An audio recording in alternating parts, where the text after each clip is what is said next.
E aí, cara, quando a gente descobre que aqui os caigangue faziam um goró, entende? Eu não tinha ideia nenhuma de que a galera fazia bebida.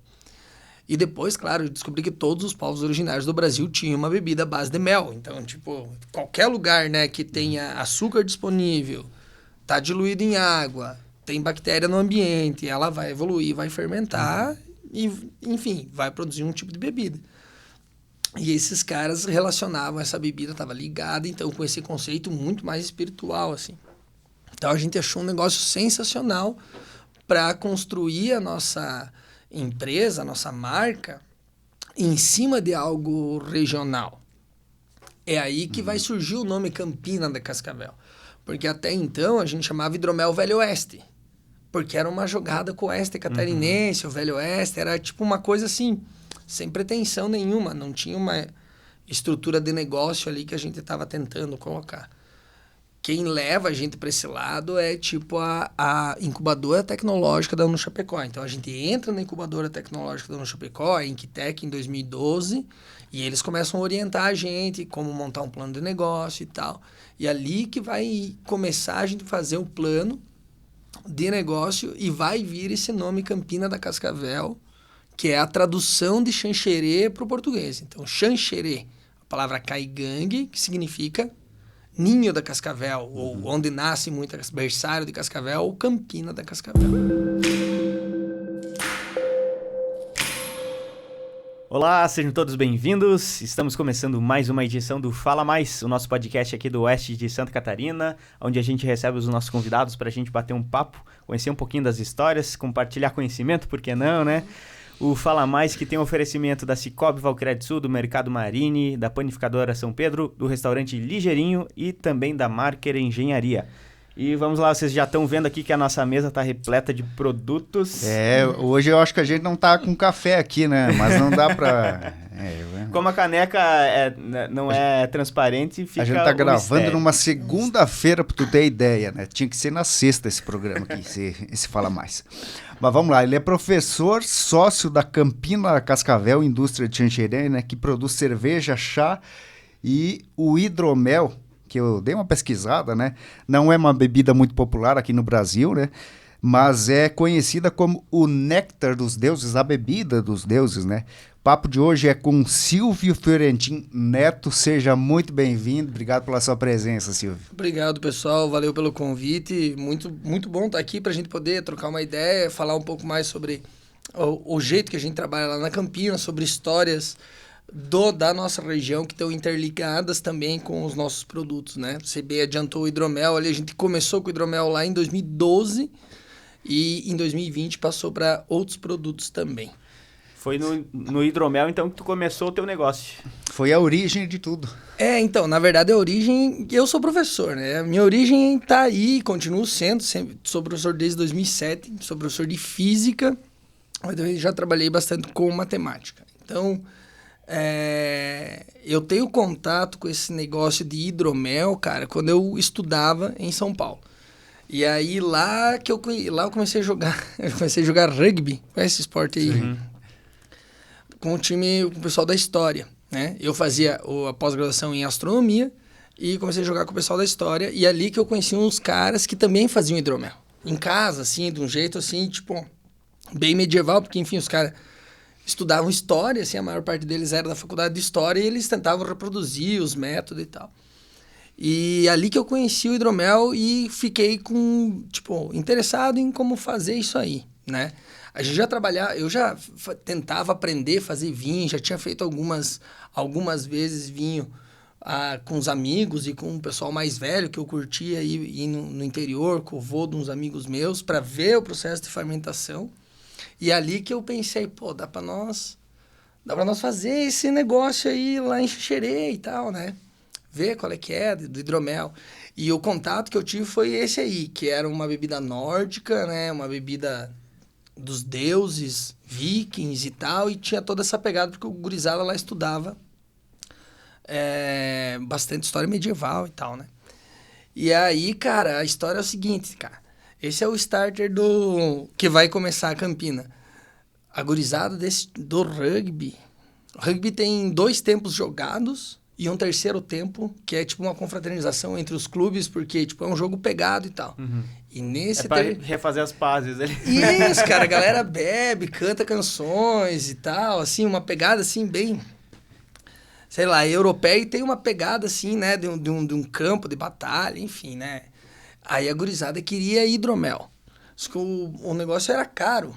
E aí eu conversando com esses meus amigos lá que já sabiam fazer, eu mais ou menos vendo como que era a produção de vinho, cara, eu peguei uns artigos da UDESC lá de Pinhalzinho, sabe? Tem um campus da UDESC lá que tem agronomia. E tinha uns artigos dos caras ensinando a fazer hidromel pro agricultor da agricultura familiar, entendeu? O pessoal aqui que tem umas caixas de abelha, tal, fazer um hidromel para agregar renda, entendeu? Vender na feira, essas coisas. Peguei esse artigo, comecei a entender, lembrei dos métodos de vinho e tal, falei com meu irmão, falei com meu primo, Maurício Guelli, e meu irmão Breno Fiorentin, que hoje é sócio da Campina também. E nós 3 fundamos o negócio. Lá em 2011 a gente fez nosso primeiro hidromel, tem um negócio gravado assim e tal. E aí que começa essa história com o hidromel. Mas tinha já naquela época a pretensão comercial ou era só para fazer, para testar, para consumo próprio, para... Então, ele não tinha ideia comercial, claro, né? E o que a gente queria? Eu assumi um compromisso lá com meus parceiros lá do rugby de... Não, vou fazer um hidromel para festa. Era só para confraternização. Era para confraternização. Eu falei, vou fazer 80 litros de hidromel aqui para piazada, estudei, vi como é que fazia. Mas eu fiquei tipo assim, vou ter que... É melhor eu fazer um antes de fazer esse. Testar, né? Testar. Aí quando eu voltei para Xanxerê, cara, a festa era uma data, sei lá, um fim de ano e tal, um negócio assim. Quando eu voltei para Xanxerê, falei com meu irmão e com o meu primo, e eles também, a gente tipo, sempre teve a mesma pegada, andou junto, sempre gostou de ciência, de fermentação, de coisa arada de interior e fazer vinho, Alquimistas. Né? Esse meu primo Maurício, os avós dele têm um sítio aqui em Faxinal, e daí eles também faziam vinho, vinagre, eles já tinham um certo contato, chamei eles, falei, compra uns mel aí, vamos fazer um hidromel. E aí a gente fez isso, foi, muito... Cara, foi uma experiência muito massa, assim. Precisou comprar equipamento na época? Teve que comprar? Cara, aí que tá. Era 2011, cara. A gente comprou as leveduras, eu lembro de ter importado elas. Era uma época que, tipo, até conseguia aqui, mas não alguém em Xanxerê. E eu não tinha contato de lojas que vendiam produtos para cervejaria artesanal, que isso começa a ter depois. Né? O hype ali é bem mais recente, né? Isso, então começa a ter depois. Então hoje, cara, tem uma série de sites que tu compra tudo aqui no Brasil, levedura, tudo.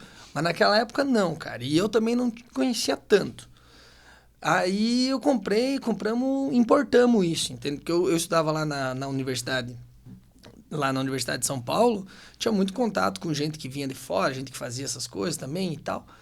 Então, os caras me ajudaram, compramos lá da gringa. Aí eu trouxe o pacotinho da levedura. O mel nós compramos na Casa da Agricultura Familiar, lá de Xanxerê, obviamente.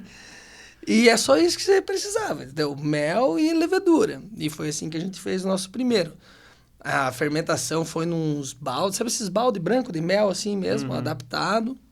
Logo depois a gente comprou um fermentadorzinho e a coisa vai evoluindo assim. A gente fez aqui para eu testar lá para São Paulo e, ficou muito massa. Assim, a gente, tipo, não esperou todo o processo, né? A gente sabia que ele demora que nem um vinho, então tu faz ele, o hidromel.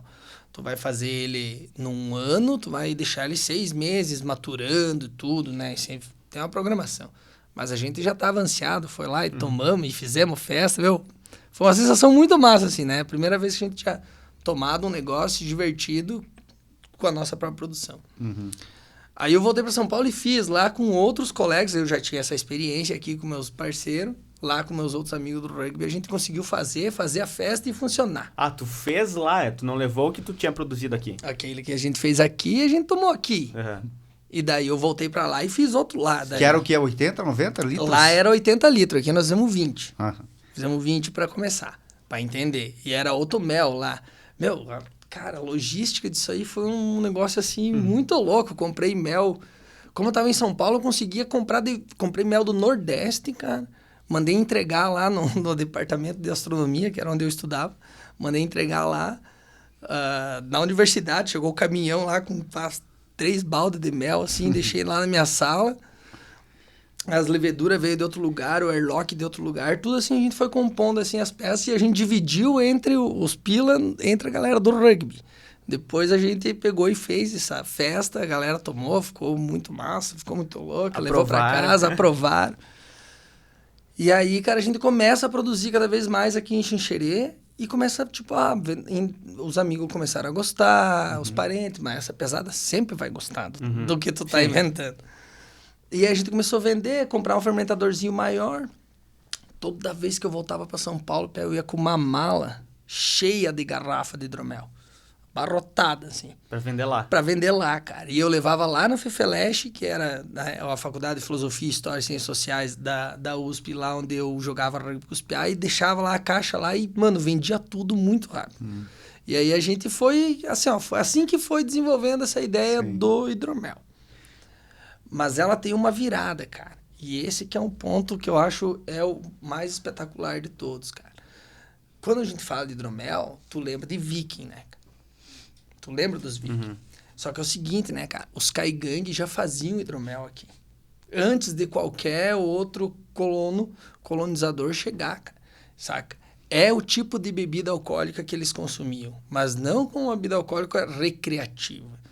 E essa bebida alcoólica, à base de mel, que é um tipo de hidromel, chama kiki para os caigangue, kikikoi, às vezes tem várias denominações, tá linkada com um ritual que também leva um nome, às vezes ritual do kiki ou ritual do kikikoi, que é o ritual ligado ao mundo dos mortos e a mística da criação e destruição do universo caigangue.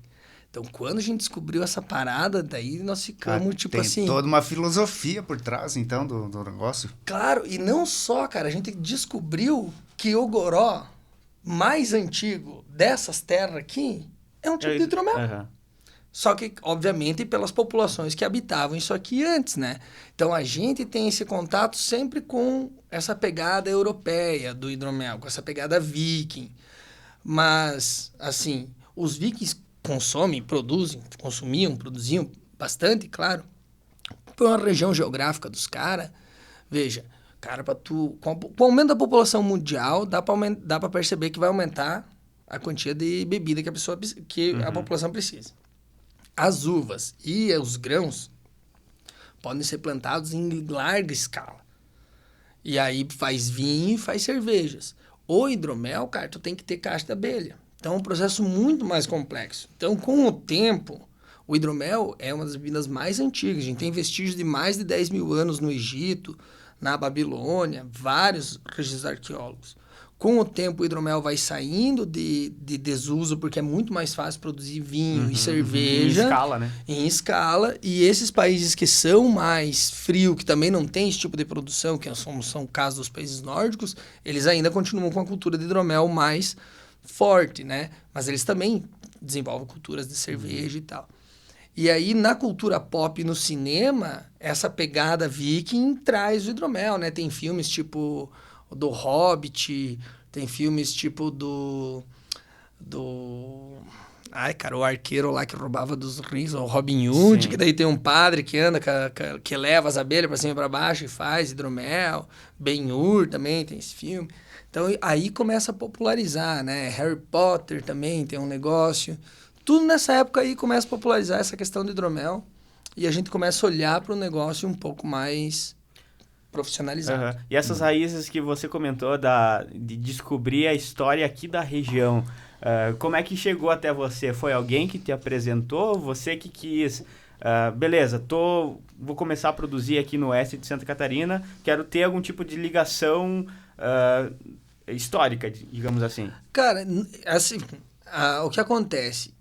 Para a gente entender o contexto, a Campina surge num contexto que eu tô fazendo mestrado em astronomia, o meu irmão tá fazendo química na UFSC e o nosso primo tá fazendo engenharia química no Chapecó. Então, a gente tá muito linkado com o mundo da ciência, saca? Então, o que é quando a gente tinha uma dúvida, quando a gente pensou em fazer hidromel, a primeira coisa que a gente buscou foram artigos científicos de pessoas ensinando a fazer aquilo, fomos atrás e aprender o método. Junto com essa pesquisa técnica, vem sempre uma pesquisa histórica. Certo. Tu tromba elas na hora que você está lendo um artigo, o cara vai citar alguma coisa. E eu sou apaixonado por história, sempre curti, estudo até hoje história, filosofia, né? Todo esse rolê faz parte da construção da ciência, né? A gente tem umas vezes uma pegada de achar que as ciências da natureza, física, química, biologia, matemática são separados, né? Às vezes a gente chama até de ciências exatas. Só que, cara, as ciências estão todas juntas. Então, a gente ia manejando. Uma se conecta na outra. Claro, porque de você vai forma. entendendo o rolê. E aí, cara, quando a gente descobre que aqui os caigangue faziam um goró. Eu não tinha ideia nenhuma de que a galera fazia bebida. E depois, claro, eu descobri que todos os povos originários do Brasil tinham uma bebida à base de mel. Então, tipo, qualquer lugar, né, que tenha açúcar disponível, tá diluído em água, tem bactéria no ambiente, ela vai evoluir, vai fermentar e, enfim, vai produzir um tipo de bebida. E esses caras relacionavam essa bebida, estava ligada, então, com esse conceito muito mais espiritual, assim. Então, a gente achou um negócio sensacional para construir a nossa empresa, a nossa marca, em cima de algo regional. É aí que vai surgir o nome Campina da Cascavel. Porque até então a gente chamava Hidromel Velho Oeste. Porque era uma jogada com o Oeste catarinense, o Velho Oeste, era tipo uma coisa assim, sem pretensão nenhuma, não tinha uma estrutura de negócio ali que a gente estava tentando colocar. Quem leva a gente para esse lado é tipo a incubadora tecnológica da UniChapecó. Então a gente entra na incubadora tecnológica da UniChapecó, a Inquitec, em 2012, e eles começam a orientar a gente como montar um plano de negócio e tal. E ali que vai começar a gente fazer o plano de negócio e vai vir esse nome Campina da Cascavel, que é a tradução de Xanxerê para o português. Então, Xanxerê, a palavra caigangue, que significa ninho da Cascavel, ou onde nasce muito berçário de Cascavel, ou Campina da Cascavel. E aí que a gente começa a se aproximar dessa pegada, assim, mais... se ligando mais com os povos originários e com a história local. E essa mistura entre, cara, a colonização, né? A gente é de descendência de famílias que vieram colonizar aqui, que encontraram os povos originários, né? Que aprenderam a beber erva mate, né? Chimarrão, tudo isso. Essa mistura, os caboclos, um monte de coisa, a gente percebe que, pô, tem uma efervescência cultural aqui no Oeste que tá na história, mas ainda não está explorada. A gente, né, conhece muito bem a história da imigração, mas pouco a história desses outros povos que habitavam aqui antes, né? E aí isso aí foi fascinando a gente, tanto que hoje a gente está também com outros produtos ligados a essas raízes originárias. E as cervejas vêm nessa mesma pegada agora da origem europeia, dos imigrantes europeus, né? Que faziam cerveja e tal. Entra outro parceiro nosso, o Eduardo Dalmagro, entra e esse cara fazia engenharia de alimentos. Então juntou só a galera... Sim, só o pessoal da área, né? Ligado. E aí ele que veio falar, pô, piazada, vocês têm que fazer cerveja também, não só hidromel, vou ensinar vocês e tal, pá. E aí a gente começa a brincar com cerveja também ali em 2013, por aí. Foi logo em seguida, então. Mas aí profissionalmente a gente vai trabalhar com hidromel até 2020, só hidromel. Só hidromel. Só hidromel. A empresa é fundada oficialmente com o registro no Ministério da Agricultura e inaugurada em 2015 aqui, lá em Xanxerê. Foi a primeira... Cara, surgiram duas hidromelas, as duas primeiras do país. Nós e uma galera que chama Bigold, lá de Campinas. Até a gente conversou com eles e tal, porque, pô, era difícil. Não tinha nenhuma outra que produzia na época? Existiam marcas de hidromel. A marca mais antiga que eu conheço no Brasil é Valkyria. Mas o que acontecia? O cara idealizou o hidromel Valkyria. A gente conheceu ele também, gente boa demais. Ele idealizou, mas ele terceirizava a produção numa fábrica de vinho. Ele não tinha a fábrica dele. Então, nós e a Bigold A gente está começando ali em 2015 a ser os primeiros locais que só fabricam Genuínos. hidromel. Aham. Específicos, Isso. criados para aquilo, no caso. Hidromelaria, isso, uma planta pensada para a produção de hidromel. E até o pessoal do mapa também não tinha... Não tinha categoria. E é isso aí, tipo, não, existe hidromel, existe hidromelaria e tal, mas o pessoal, né, a gente chamou eles para poder planejar antes de construir tudo, conversar com os caras para passar as regras. E eu lembro do fiscal, de um e-mail que ele falou, olha, pesada, eu gostei da ideia de vocês, eu não sei como é que funciona, nunca vi uma hidromelaria, mas vou estudar aqui, vou orientar vocês e bola para frente. O cara foi sensacional, assim. E a gente foi construindo assim, cara. Hoje a Bigold, eu não sei se ela ainda está em funcionamento. Mas hoje no Brasil já tem agora mais de 100 hidromelarias registradas. É porque a própria parte ali da cerveja artesanal, que a gente vai chegar também, né? Que vocês, a partir de 2020, trouxeram isso para dentro do portfólio de vocês. Mas que é algo muito recente, né? Se você for olhar para a história da cerveja, a gente cresceu conhecendo aquelas cervejas, sei lá, uma Skol, Kaiser, Brahma, cerveja era isso. As que passavam no comercial da TV, né? Claro, porque assim, é a forma como, tu vê, é a forma como o Brasil se desenvolve, né?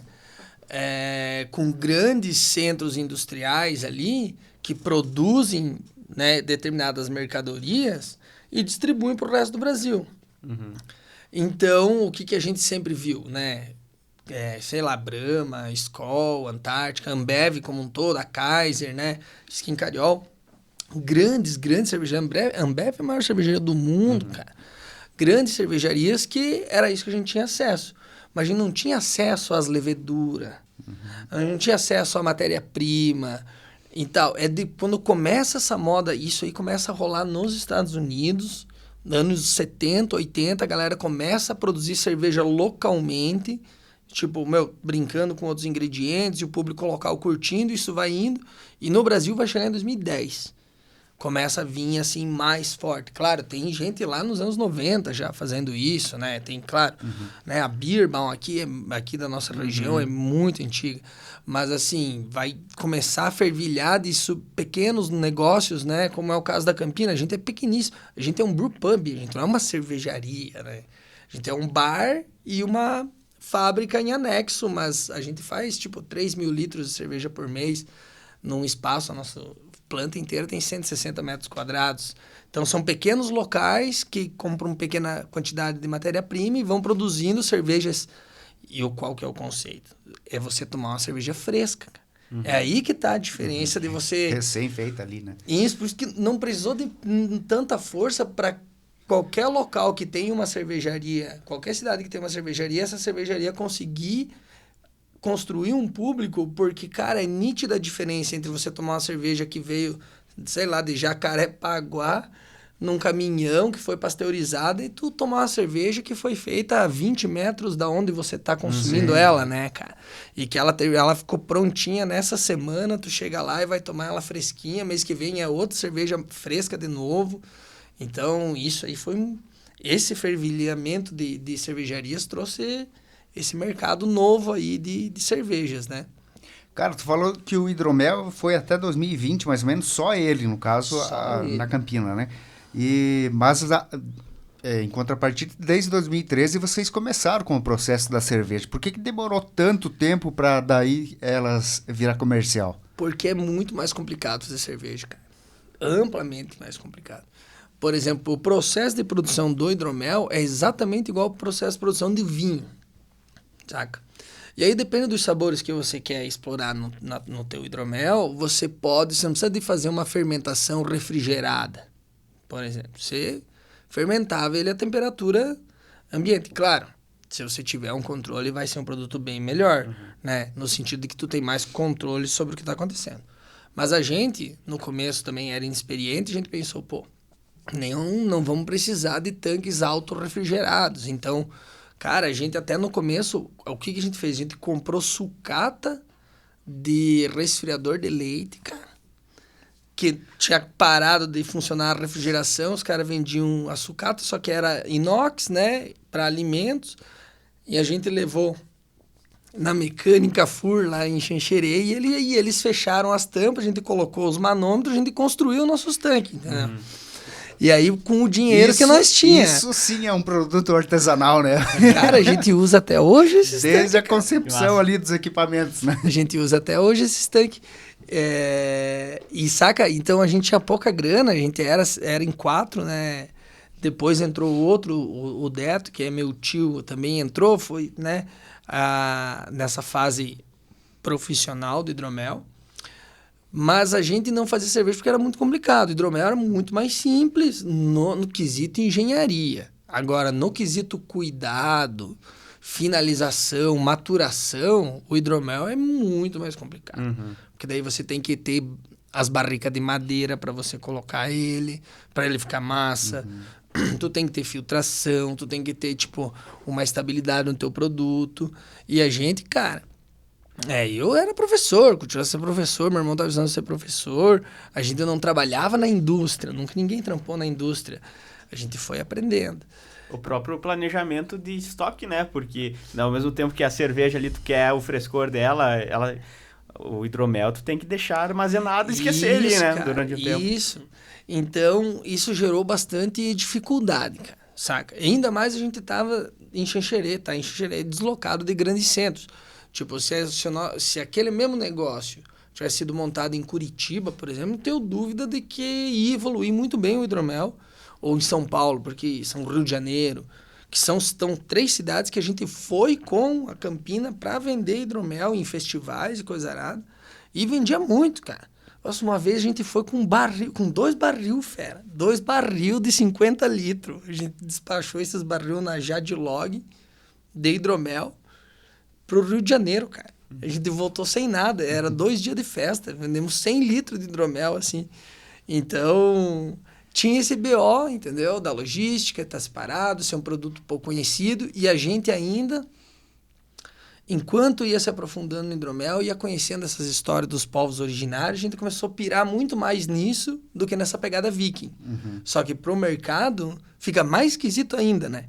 Porque tu vai falar de hidromel, os caras, pô, hidromel é o bagulho dos vikings. É, dos vikings, mas o nosso é dos caigangue. Daí foi ficando um pouco mais complicado. E aí a gente decidiu abrir as possibilidades da empresa, trouxe investidores e novos sócios, a empresa se reformula, né? Dessa fase original eu permaneço. E o meu irmão entra, o meu irmão tá na fase original, aí ele sai porque ele tá estudando em Florianópolis e ele não consegue, enfim, tem que engarrafar, tem que fermentar, né? Tem aquele processo. Daí ele falou, ó, pesada, toquem vocês e tal. Aí nessa fase de cerveja, daí ele volta com a missão de ser o cervejeiro, né? E é ele que é o cervejeiro responsável ali por... Que é o mestre cervejeiro? Ele é o mestre cervejeiro, isso aí. É o cara que tem a fórmula da Coca.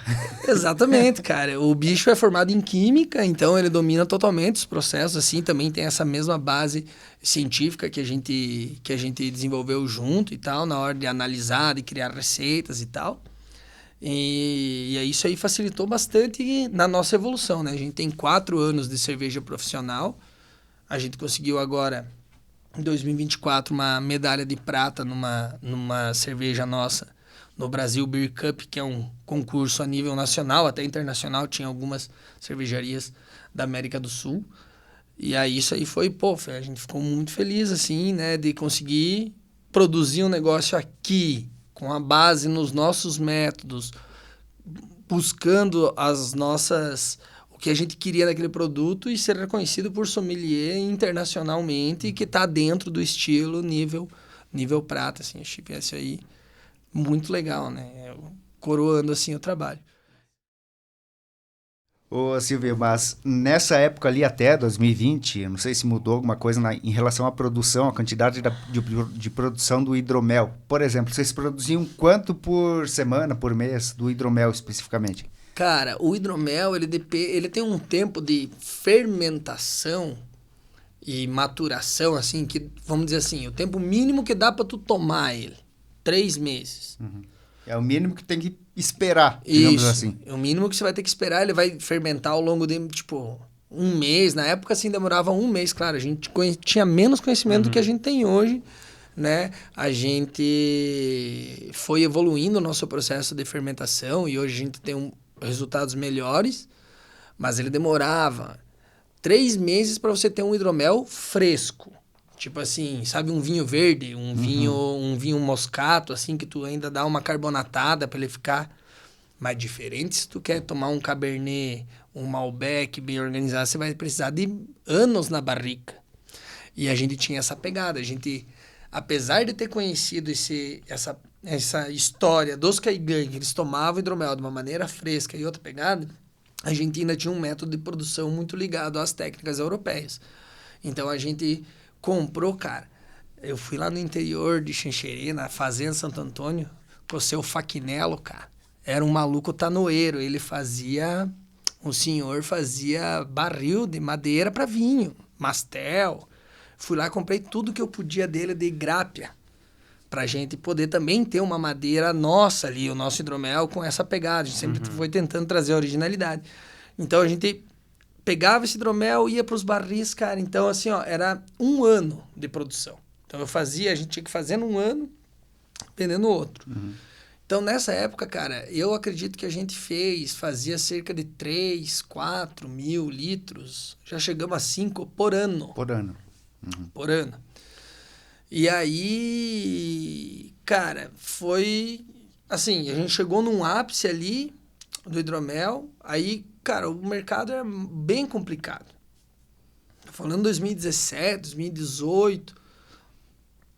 O que acontecia? A gente fazia umas festas lá na hidromelaria, na fábrica, que a gente chamava de Sabada Campina. Que nessas festas a gente levava uma galera a tocar, todo mundo ia lá, vendia uma comida, e aí para essas festas nós fazia cerveja. Mas de jeito, tipo, artesanalzão. Panela de alumínio, tudo que a gente tinha. E daí, cara, a galera curtia essa breja. E ali a gente foi começando a perceber que pra gente conseguir... Que ia dar negócio.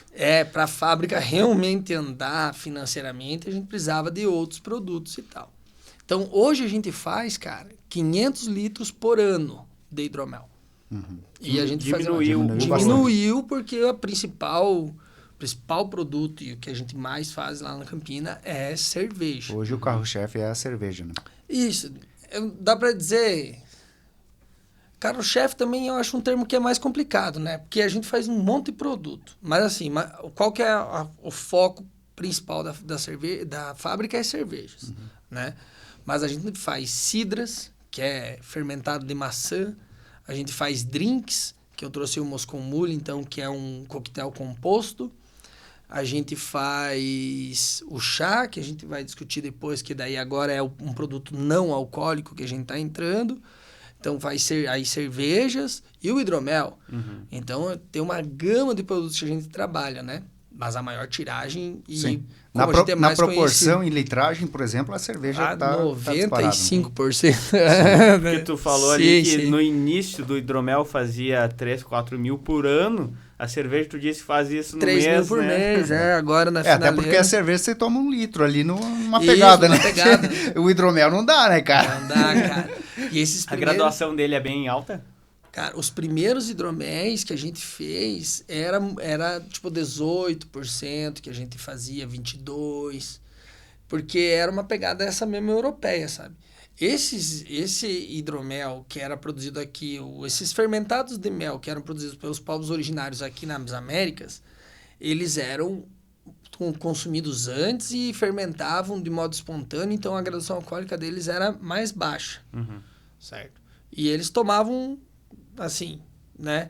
Agora, na Europa, o negócio era feito, principalmente na Europa, com graduação que nem vinho.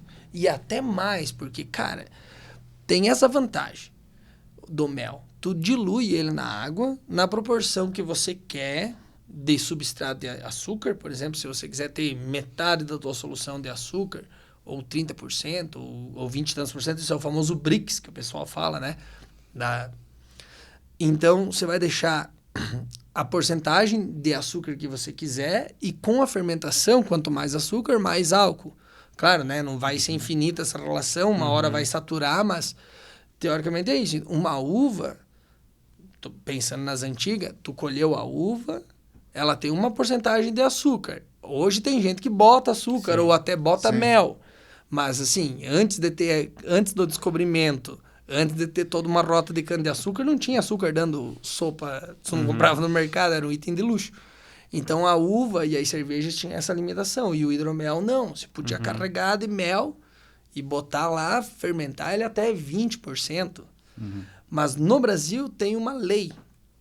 A legislação de hidromel do Brasil permite hidromel até 14,5% de álcool. Mais baixo ainda. Mais baixo. Então a gente teve que reformular para poder entrar no mercado legal de hidromel no Brasil. A gente teve que reformular nosso hidromel. Então já era um produto que estava com boa aceitação, que a gente tinha já uma certa profundidade de mercado, mas para poder pôr no mercado, aí tinha que baixar a graduação alcoólica. E aí isso aí passou por uma reformulação, daí veio para 14,5%, deixamos no máximo, porque ele tinha 18%. E aí a coisa foi evoluindo assim. Mas o mercado de hidromel foi diminuindo cada vez mais, principalmente porque cresceu o de cerveja artesanal que nós estávamos falando, né? Então a galera queria um troço diferente para tomar, queria uma bebida diferente, um negócio assim, pô, começava a achar cervejaria ali, né? Sim. E daí o hidromel já se torna é caro, né? O mel, por exemplo, é um substrato caro, é uma matéria-prima muito cara. E aí fazia com que o nosso produto também fosse acima do mercado, né? Padrão, assim, sei lá, né? Tu ia comprar uma garrafa de vinho, pagava 8 pila dessas mais de entrada no mercado. 12, 15, 20. A garrafa de hidromel, cara, tinha no Celeiro, em Chapecó, no Brasão, em Xanxerê. Era 80 conto, 75. Isso em 2017. Sim. Bem mais nichado o público, né? Acaba ficando. Muito nichado, muito fechado. Então a gente sentia essa necessidade de diversificar aí para outros produtos. E com esses eventinhos que eu disse que a gente fazia lá, a gente foi percebendo que a galera, pô, curtia a nossa cerveja. Pá, não, vamos... Né?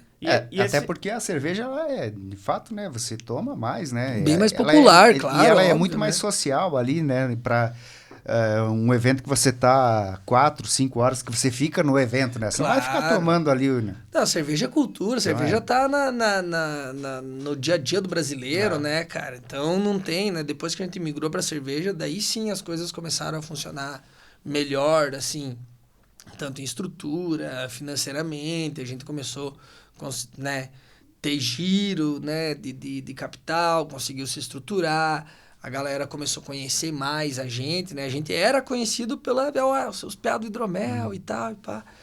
E só que a gente percebia que o hidromel tinha seu público, mas não era aquele esquema que o cara vinha e comprava uma garrafa e outra, né? A recorrência era menor. A né? recorrência é bem menor. E tinha um teto, né? Querendo ou não, Claro. tinha um teto ali, porque você pega, é bem nichado, né? Você pega uma fatia do público ali, né? Isso. E aí, cara, e a gente fazia outras experiências com hidromel que eram muito massa, que é tipo assim, ó, você pode fazer como é que chama? Eu nem lembro direito os nomes, mas assim, é melomel. Melomel é quando você adiciona uva. Então, o que a gente fazia? Pegava uma Bordeaux ali do produtor aqui da agricultura familiar, misturava uma Isabel ali, daí nós falava com os velhos qual que era as proporções das uvas, que tinha que ser, e metia mais mel e fermentava, entendeu? Aí ficava uma mescla entre hidromel e tal. Isso é um negócio histórico.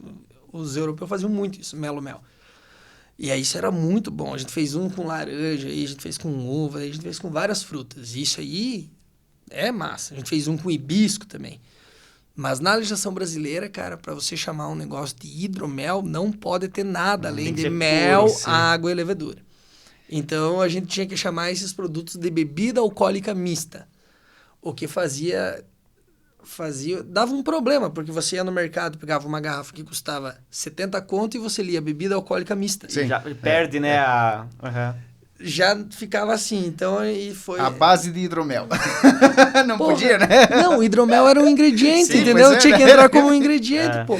E era um negócio, assim, absurdo, porque a legislação não era atualizada e nem, tipo, quem que tava preocupado em atualizar a legislação de hidromel? Ninguém sabia que essa coisa não existia, né? a legislação de hidromel é igualzinha de cidra, né? Agora tá atualizado para hidromel mesmo. Nessa época era mesmo de cidra, é por isso que tem esse limite de 14,5 de álcool e coisa arada, assim, porque precisava legislar, mas ninguém conhecia o produto e, deve ser querer uma cidra, só que é com mel, pá. Machismo, né? Foi, né? Ficou, né? E esse conceito que você fala do teu negócio, de ser um negócio... Você tem a indústria ali, a fábrica, junto com um pub, com um espaço para você receber as pessoas. Esse conceito, esse modelo é desde o início? Não, cara. Então, eu queria falar, a Campina começou ali, né, com tipo eu, meu irmão, meu primo, depois entra o nosso tio, depois entra o nosso pai. Hoje, depois, bom, dá uma reviravolta, eu vou falar hoje como é que tá a Campina. Então, tem eu, meu irmão, nosso pai, o Nilson Bresciani e a Raquel, que é filha dele, e o Giovanni Pelissari. Somos em 6. Cada um tem a sua função, os 6 trabalham lá dentro. O que acontece? A gente tinha só fábrica de hidromel, mas não estava indo bem financeiramente. A gente estava tendo muito problema. Então decidimos abrir para tentar buscar um investidor, alguém que curtisse cerveja. E o Nilson foi esse cara. A gente se conheceu na formatura, porque a gente, eu, meu irmão, e a Raquel, a filha dele, a gente era amigo, sempre foi amigo. E aí, na formatura dela, cara, a gente troca uma ideia. Eu não conhecia o Nilson. A gente troca uma ideia sobre bebida e vinho e tal. E daí, ele soube que nós tínhamos hidromelaria lá e ele foi lá com a ideia de investir em cerveja, porque ele estava interessado em cerveja. E aí, a gente montou o plano de negócio, tudo isso em 2019, montou o plano de negócio, apresentou para ele, aprovou, formamos uma nova sociedade, com essas pessoas inclusas. E aí, a gente começa esse starter dessa nova fase da Campina, que é ter um brew pub, que é basicamente ser um brew pub, né? Então, é um barzinho ali, serve comida, serve bebida, serve drink, serve... E a gente faz a maior parte das coisas que a gente serve lá mesmo. Né? Tanto os drinks, serve no TEP, por exemplo, esse Moscomule, tanto as cervejas, as cidras, o hidromel também serve o hidromel no TEP. Lá onde mais vende hidromel é lá. Que o pessoal toma direto, né? Vai lá e pede uma taça. E aí fica anexo à indústria lá? Isso, fica junto, no mesmo prédio. É uma esquina, cara, isso é muito legal. E é a esquina da rua da minha casa.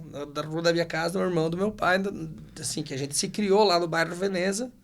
Então é lá, né, na esquina da Emílio Alete com a Maria do Nascimento. Então, ficou uma vibe muito legal, assim, lá. A gente traz alguns músicos, a gente promove eventos culturais também ali, então, porque ficou uma esquina. Então, a gente começou com samba, então a gente foi se aproximando muito de Brasil, assim. Então, a gente começou a trazer grupos de samba, a gente começou a trazer grupos de jazz, de rock, de blues. Então, isso foi criando uma atmosfera também. A gente faz também um pouco de música eletrônica lá, com um projeto com o Lucas Rama, que a gente tem lá o Sunset na esquina. Então, a gente começou a trabalhar com uma série de músicas, de eventos culturais também, junto com a Barca, que é um coletivo lá de Xanxerê. A gente começou a trabalhar também não só a bebida no nosso espaço, mas também a cultura, a música, o entretenimento envolvido naquilo. E aí, ali naquela esquina, a gente está construindo essa ideia, né? Essa proposta que é ter a fábrica ali, é ter o bar e os clientes, a gente ocupa a calçada, assim. Então, a gente fica na calçada, tem uma pegada, assim, de, sei lá, como se fosse cidade grande, assim, que você senta na calçada, um negócio mais turístico, sei, assim, para dizer um termo, né? Fica no ar livre, digamos. Fica no ar livre ali e tal, né? Tem suas limitações, né? Por causa do tempo e tal, né? O horário a gente também não estende muito, faz horário de happy hour, fecha às 10, às vezes às 11, né? Sexta e sábado às 11. Então, é basicamente... Mas é um lugar muito pequeno, tem um público, assim, sensacional, que são nossos amigos, os clientes todos, e quem ainda não é amigo, a gente vai chegar uma hora que vai conversar, porque a gente tá ali no bar, tá trocando ideia com a galera, ouvindo o feedback deles, o que ele gostou desse produto, o que ele achou que pode melhorar nesse, a gente vai trocando essa ideia. Pô, por que vocês não trazem tal banda? Por que vocês não trazem esse estilo? Então a gente vai construindo junto ali, como se fosse uma cooperativa o negócio, saca? E é tudo junto ali mesmo, cara, nesse espacinho aí de 160 metros quadrados. Legal. Tu falou do hidromel, que hoje o maior percentual dele é praticamente consumido dentro da própria Campina, né, no pub. Dos outros produtos, né, das cervejas, também tem um percentual grande de consumo lá dentro, e como é que funciona a parte de negócio, né? Vocês fazem os produtos e aí vai para mercado, como é que funciona isso? Isso. Então, já dessa época do hidromel, cara, a gente já tinha percebido que essa pegada de você ir pro mercado, o mercado que eu digo, o supermercado ali, né? É um caminho dificílimo para pequenas empresas, né? Se você tem uma grande estrutura e tal, você vai conseguir chegar aí. A gente tentou muito, a gente chegou a ter um contrato sinalizado com a Rede Angeloni e depois a gente não conseguiu dar andamento porque a produção não ia atender a galera. Então, era um negócio difícil. Então, agora nessa fase da Campina, a gente prioriza que a galera vá lá no local, consumir ou levar para casa. Então, você pode chegar lá, você vai poder comprar as nossas latas, a gente enlata lá na Campina, então a gente tem lá no setor de expedição, a gente faz as latinhas assim, você pode comprar e levar para casa, você pode tomar todos os nossos produtos lá no TEP, né, no próprio bar, inclusive sempre tem mais produto disponível no bar para você consumir no local do que para você levar. E aí a gente investiu, cara, nos growler PET, cara, tá lá a câmera, que é o seguinte, né, é uma garrafa PET que a gente conhece aqui, a gente conhece há muito tempo, isso, e eu levava hidromel para São Paulo nas garrafas PET, assim, meus amigos achavam uma loucura, porque eles não chegava isso lá, agora tá chegando. Então, esses growler PET, cara, que aqui são as nossas 3 cervejas mais vendidas aqui, ó, a Amber, a Tropical e o Pilsen, claro. Esses growler PET a gente vende lá na fábrica. Então você compra direto na fábrica de produção, você vai conseguir num preço mais baixo do que se fosse comprar no mercado. E a gente foca nesse tipo de distribuição. Certo. Como é lá na cidade, é no bairro, lá a galera sabe onde fica a Campina, é fácil. Então a gente optou por não trabalhar diretamente com o mercado. Primeiro, por conseguir oferecer lá naquele ponto mais barato para os clientes, né? Segundo, porque essa produção disso aqui é tipo a produção excedente do bar, né? Então, se eu tiver entre fazer PET ou servir na torneira do bar, eu vou servir na torneira do bar. Certo. Então, isso aqui é variável. Eu não consigo fechar um contrato com o mercado e dizer, vou te entregar 1.000 unidades todo mês, né? Porque também depende. Como é uma cervejaria pequena, local, a gente se enquadra como se fosse nano cervejaria. A gente não tem... Tu não sabe, às vezes tu vende um lote muito rápido, tu já tem que fazer de novo aquela cerveja. A gente tem uma série, mais de 15 cervejas, receitas. Então elas vão rodando. Certo. Então nem sempre eu tenho tudo disponível.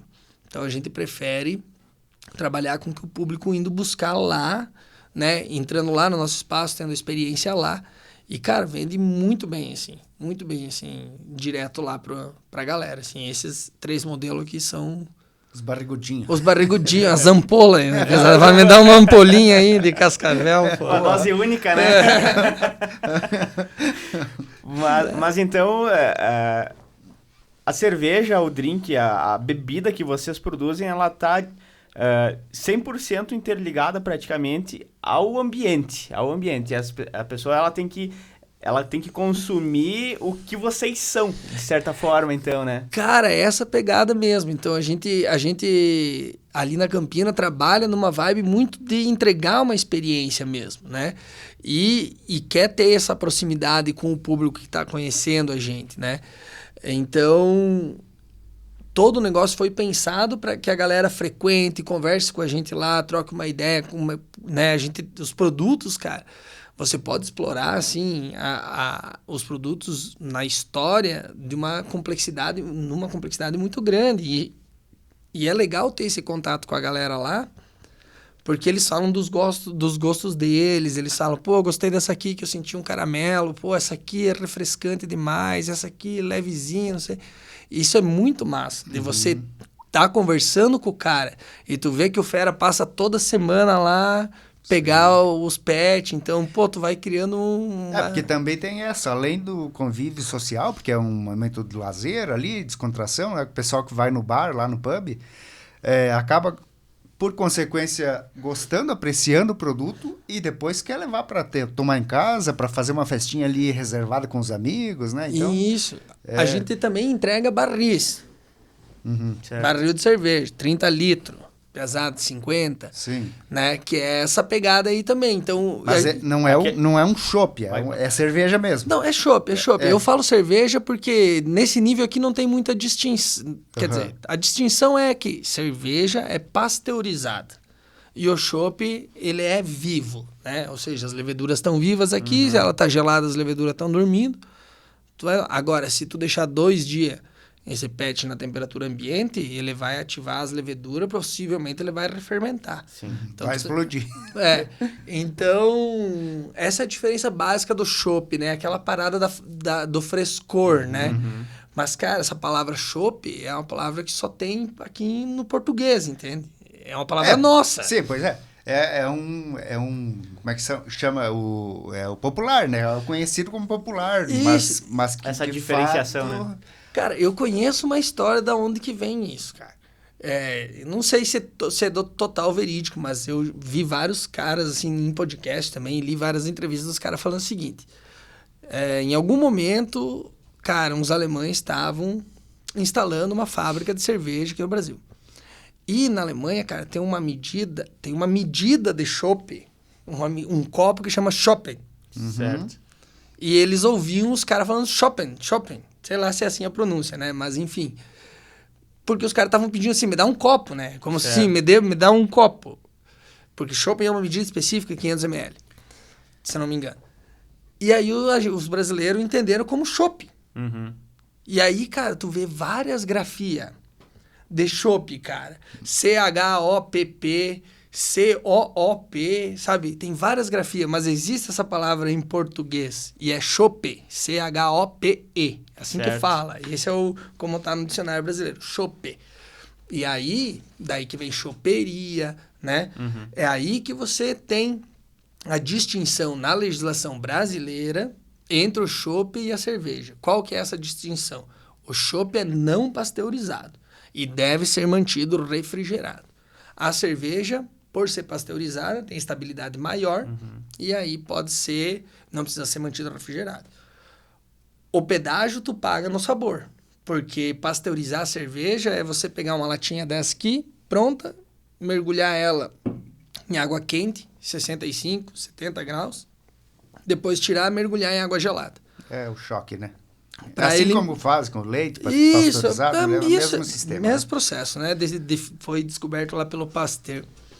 Então, assim, cara, imagina, tu tem uma cerveja, pensa numa IPA, assim, uma cerveja cheia de sabores e lúpulos, aromas, nuances, aí você vai lá, cozinha a cerveja e pá.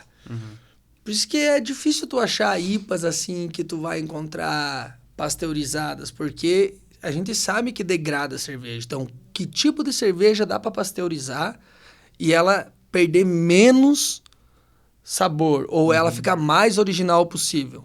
É o Pilsen. Sim. Porque é o estilo mais simples de cerveja no sentido de ingredientes. Então, você vai usar um tipo de malte, 2 no máximo, mas maltes bases, maltes claros, e tu vai usar lúpulo no amargor. Então, tu não precisa se preocupar com o aroma que vai ser degradado, né? Porque ela não tem muito aroma. Então, aí que a gente consegue pasteurizar cerveja e distribuir no Brasil, tendo fábricas concentradas em grandes cidades e aquilo ir escoando, e a nossa cultura se constrói recebendo essa cerveja de massa, né, que a gente chama. E agora a gente está passando por esse outro momento de revolução no mercado cervejeiro, que é, Em Xanxerê tem 3 cervejarias, cara. Cidade de 50 mil habitantes tem 3 cervejarias independentes e as 3 produzem cervejas excelentes. As 3 estão ali, tipo, produzindo coisa nova todo ano e tal. Então, tu imagina, Chapecó tem um monte, logo vai sair... Eu tenho uns amigos meus de Marema, que tem uma lá em Marema. Então, cara, com a evolução tecnológica, a gente tá conseguindo construir pequenas plantas em vários locais e a galera, né, seguir essa tradição que, de certo modo, é popularizada pelos Estados Unidos e tal, mas que também é uma tradição na Europa, na Alemanha, né? A gurizada prefere tomar local, né? Tomar cerveja local. O paladar é diferente, né? É totalmente diferente, né? O paladar, principalmente essa questão da pasteurização e a própria diferenciação. Você falou que tem 15 estilos de cerveja, né? Quero que você fale um pouquinho de cada um. Cara, eu disse 15, mas eu sei lá, se a gente contar pode ser mais, pode ser menos, mas com certeza tem mais de 15 produtos. Então, assim, a Campina... A gente é bem popular como cervejaria, aí o pessoal conhece a história da hidromelaria, mas como eu falei, a gente também faz drink, a gente faz cidra, e agora a gente está entrando nas bebidas não alcoólicas. Então, a melhor definição que eu enxergo para Campina é que a gente é um laboratório de bebidas. É um laboratório mesmo, porque a gente tem o laboratóriozinho onde a gente começa a criar as coisas, tem a fábrica, né, de médio porte ali, pequeno porte que a gente produz em tanque de 500, 1.000 litros, e tem a área de teste, que é o próprio bar, as músicas. Então, a gente consegue criar coisas e testar ali e pegar feedback direto com a galera. E isso tem sido muito frutífero. Então, a gente começa assim, ó, começa com o hidromel. Então, a gente tem 2 marcas de hidromel. O hidromel Velho Oeste, que é aquele original, lá desde o começo. E o MY. A gente escreve MYG com um tio em cima do Y. MY é uma palavra em caigangue que significa abelha. Só que, cara, as abelhas deles não é as abelhas que a gente conhece, né? As abelhas, essas que a gente conhece africanizadas, foram trazidas para cá. As abelhas originárias, né, são as abelhas sem ferrão, né? O mirim que a gente conhece. E o hidromel lá dos caigangue lá era com esse mel aí, mel de mirim. Então ele tem um processo um pouco diferente. Não era um hidromel exatamente igual ao dos europeus e africanos. Agora, então a gente tem 2 marcas de hidromel. Aí a gente começou com o MY e o Velho Oeste. Ok. Aí vamos para as cervejas. Mas só cortando, o MY é feito com o mirim? Mel do mirim? Não, ainda não. O mel de mirim, ele tem outras características. Ele é mais ácido. E aí a gente tá trabalhando e a gente tá com um projeto. Eu tô com uma colega, a Carol, que é a nossa estagiária, ela faz biologia no Chapecó e é estagiária, tá fazendo o projeto dela em biotecnologia na Campina, fazendo estágio, e a gente tá fazendo uma pesquisa onde aí sim a gente tá desenvolvendo um hidromel que vai herdar essa marca MY para que um hidromel que seja com a levedura do mel de mirim. Não com o mel de mirim, mas com a levedura do mel de mirim.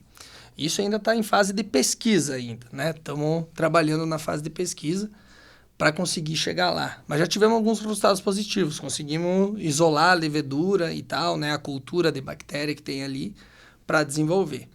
Então, por isso que hoje, o que você consegue lá na Campina é mais o hidromel Velho Oeste. Certo. Né? Do que o MY. Mas ainda tem umas garrafas de MY lá, mas nessa versão que não é com mel de mirim. Tá? Mas esse processo está indo. Aí lá em 2020, a gente cria a linha Cascavel Beer. Então, tu sabe, né? Tu pega a Eisenbach, aquela que é amarelinha, tu sabe que é a Pilsen, tu sabe, a verdinha é a Pale Ale. Então, a gente cria uma linha, que é essa linha aqui, você consegue perceber que os rótulos eles são todos iguais. O que está mudando é a tonalidade das cores. Essa linha tem 5 cervejas, é a nossa linha original. Então, tem a nossa Premium Lager, que é essa aqui, ou Pilsen, né? O pessoal que chama de Pilsen, mas ela se enquadra como uma American Lager. Que é o rótulo branco com a marca verde. Aí a gente tem a Amber Ale, que é essa aqui, cara. Essa cerveja, ela puxa um caramelo, ela é uma Scotch Spotted Ale. Foi aí que a gente ganhou a medalha de prata agora, em 2024. Foi com essa daí. Foi com essa daqui, no Brasil Beer Cup. Então, ela é uma cerveja que vai puxar um pouco mais de caramelo. Ela é uma cerveja, assim, indo para um lado de uma Red Ale, sabe? Tipo, uma cerveja mais avermelhada, cor de âmbar, nesse caso, né? Cor de cobre. E com o sabor que predomina ali é o caramelo. Essa aqui, cara, é a Tropical Pale. Essa tropical, como o nome diz, vai trazer frutas tropicais. Então, a gente sabe que a IPA é um estilo de cerveja muito popular, assim, no saber que existe, mas menos popular no paladar. Sim, por causa do amargor. Por causa do amargor. E aí, existe uma categoria que chama Session IPA, que é uma IPA de entrada. Então, em vez de elas terem 6,5 de álcool, 4,5, que nem uma Pilsen. Em vez de ela ter um amargor estourando, você usa uma técnica de lupulagem adequada e você bota sabor e aroma. Então, essa cerveja, cara, essas 3 são as mais produzidas e as mais vendidas na Campina. Essa aqui, ela, além disso, a gente trouxe aveia, então ela fica turva, fica refrescante, assim, levíssima, assim, uma cor, assim, um amarelo palha que vai puxar essa tonalidade que ela tem aqui. Então, a gente tem aqui a tradicional, né, padrão. Puxamos para o caramelo aqui para trazer uma cerveja vermelha. Fomos para uma IPA de entrada. Aí tem mais 2 dessa linha. A Red IPA, que é a nossa primeira IPA. Então, a gente traz os maltes torrados. Também nota de caramelo, mas ele vai vir mais torrado também. Vai vir um pouco de chocolate. Vai vir um pouco de coisa assim, um pouco mais intensa. E uma lupulagem de lúpulos do Novo Mundo, que eles chamam. São lúpulos australianos, entende? De uma genética australiana já, né? Que é um local que não existia lúpulo, mas o ser humano foi lá e levou. E os caras hoje tem tem lúpulo da Nova Zelândia, lúpulo da Austrália. Os americanos, os caras estão mexendo na genética desses lúpulos desde os anos 60. Então, a gente conhece muito da Alemanha, Europa, mas hoje os principais produtores são... o Novo Mundo, Tem né? o lúpulo de Ponte Serrada também, né? Tem, cara, eu conheço o Fernando, ele vai lá na Campina sim, pô, cara é demais. E aí, cara, a Red IPA, então, é o nosso quarto, e o último, cara, é uma Stout, cerveja preta, doce, que a gente bota mel depois dessa breja ficar pronta, numa técnica que chama back sweetness, quer dizer, adoçar depois. E, cara... ela é uma cerveja que foi planejada para ter memória afetiva, porque a minha avó tomava mouse beer, e a avó de todo mundo. Sim. Então, cara, ela é uma cerveja preta, assim, que não é... porque uma mouse beer é uma Pilsen com um monte de corante caramelo até ela ficar preta. Certo. Agora, a gente fez uma stout padrão irlandês, padrão Guinness ali e tal, como se fosse uma dry stout, bonitinha lá, com a água tudo regulada, e a gente, daí, para adoçar, trouxe esse mel, cara. Aí ele puxa um melaço junto com o café, com o chocolate do malte torrado, fica um negócio assim, ó, a gente vende o ano inteiro essa cerveja. E, tipo assim, inverno, verão, cara, não pode faltar stout lá que a gente já ouve de algum cliente, pô, cara, não tem stout, cara. Então, essas 5 a gente começa, saca? E elas todas estão em linha. Depois, a gente precisa de uma IPA mais tradicional. Então, é quando surge a Sagitários B2 1974, cara. Ah, essa daí que eu tava louco de curiosidade pra saber, que você ia contar pra gente antes de começar a gravação. Disse, não, conta uma vez só, né? Essa daqui eu comecei a ler o rótulo dela, mas já não entendi mais nada, né? Porque ela é você tava falando antes, né? Um artigo científico, né? Exato, no rótulo aqui, né? Uma parte, claro, do artigo, né? Uma parte do artigo. O que a gente fez uma brincadeira aí, cara, porque é o seguinte, né? Que toda essa história que eu contei do hidromel, a gente sempre teve muito ligado com ciência. E aí, cara, quando a gente entra pra indústria, ali a gente percebe que a gente criou essas 5 cervejas, elas estavam evoluindo, mas a gente percebe que a gente precisa de orientação, que nem quando você faz um mestrado, um doutorado, uma pós-graduação, você tem um orientador, né? Quando você faz um TCC, tu tem um orientador. Então, a gente precisava aprender a fazer IPA, e aí a gente ainda não sabia. Ainda não tinha feito as IPAs desse estilo, né? American IPA, NIPA e tal. Então, a gente chama o Gustavo Bernardi, o Berna, lá da Nordo Cervejaria. Cara, a mãe dele foi minha professora na faculdade. E sim, a gente tinha uma relação legal. E o Berna já era um cara que já tinha experiência, né? Já tinha ganho medalhas nesse estilo e tal. Então a gente contratou ele para dar uma consultoria para Campinas. Tipo assim, pô, orienta a gente pra gente fazer uma breja. E, cara, essa cerveja, que é a Sagitários, ela virou... o artigo científico é ela mesma, sabe? Certo. Porque ela virou uma pesquisa. Ela é o resultado. Ela é o resultado da pesquisa. Então, o Berna orienta a gente, o que a gente tem que ler, o que a gente tem que entender, como que vai ser aquilo lá. E aí, quando a gente vai dar um nome pra cerveja e não tinha, cara... O meu irmão, fez química, mas aí ele se especializou lá no TCC dele... Ele fez em astroquímica. Ou seja, existe uma maneira de você saber que tipo de molécula tem no espaço interestelar através da espectroscopia. Você mede a luz que vem lá e pelo comprimento de onda de luz absorvido ou emitido, você fala, pô, lá tem hidrogênio, lá tem hélio, lá tem oxigênio. E aí, cara, em 1974... uns malucos acharam uma nuvem de álcool etílico no meio da galáxia, atrás da constelação de Sagitários. Ou na frente, no caso, né? Então, o nome dessa nuvem ficou Sagitários B2, cara. E aí foi descoberto em 1974. Então, a gente batizou a cerveja. E o rótulo dela, cara, ele tá escrito aqui, o título, né, do artigo Sagitários B2, 1974. Tem os autores aqui, o Breno Fiorentin, eu, Silvio Fiorentin e o Bernardi, da Nordo Cervejaria. Tem o resumo, que é assim que a gente faz, né? Tem o abstract que tu tem que fazer. E aqui a gente conta essa história. As pessoas têm que ler. Se eu comprar uma Sagitários, tem que ler o rótulo. Sim, sim. Que aqui a gente conta, aqui no abstract a gente dá um panorama da cerveja. Mas aqui no corpo, cara, eu mostro aqui, é uma tradução do artigo original. O artigo original do Astrophysical Journal também está referenciado aqui. Cara, a gente mostra que lá nessa nuvem, cara, tem 10 elevado na 26 quilogramas de álcool puro.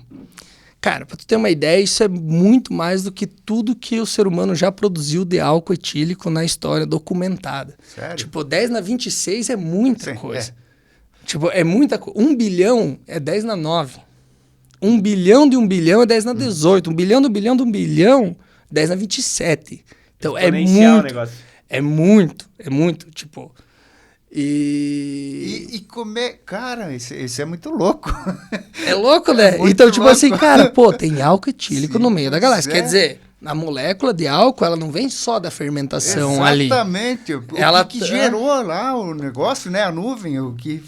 Aí que tá, aí a gente entra no papo lá, que é basicamente o TCC do meu irmão, né, cara? As estrelas, quando elas evoluem, explodem, né, elas lançam matéria para tudo que é lado. E essa matéria, quando uma estrela explode, que ela tá no final da vida dela, ela já produziu quase toda a tabela periódica ali em reações nucleares. Então, essas moléculas estão ali. Cara, os aminoácidos que formam as nossas estruturas genéticas, todos foram encontrados fora do nosso planeta, cara. Tipo, tem um monte, cara. Se tu entrar nesse universo de descobrir que tipo de molécula tem fora do nosso planeta, viajando pelo espaço, é bem mais fácil você entender que, tipo assim, pô, a vida é uma manifestação do planeta como um todo, né? O planeta é vivo. E aí a galera pergunta, tem vida fora da Terra e tal. A gente não tem registros, mas é óbvio que pode existir. Não necessariamente uma vida exatamente nos mesmos moldes da nossa. Mas uma estrutura, sim. E quais são as evidências disso? É que a gente encontra essas coisas aí no meio do universo, né, cara? E aí, todos os ingredientes estão presentes, né? Estão ali. Em volta, né? Em volta, claro. Só que essa evolução é numa escala cósmica, né? Numa escala de milhões de anos. Então, cara, esse foi o nosso primeira cerveja. Essa a gente desenvolveu, assim, com estudos independentes. Essa foi a nossa primeira cerveja onde a gente teve a colaboração e orientação de alguém de fora. E aí a gente começou a evoluir com isso. Essa que eu trouxe aqui, ó, é uma Roggenbier. Muita gente conhece, Roggenbier a gente fala, né? Muita gente conhece a lei da pureza alemã de 1515, tá? E aí o que acontece, cara? Essa aqui é em parceria com a Quinta do Belasca, Quinta do Belasca é basicamente o Christian. Esse cara é nosso parceiro desde o início lá, quando a gente só fazia hidromel. Ele é de Pinhalzinho, ele fazia com os parça dele cerveja. E aí, cara, ele tinha essa receita, ele e o Jones, os caras são nossos parceiros.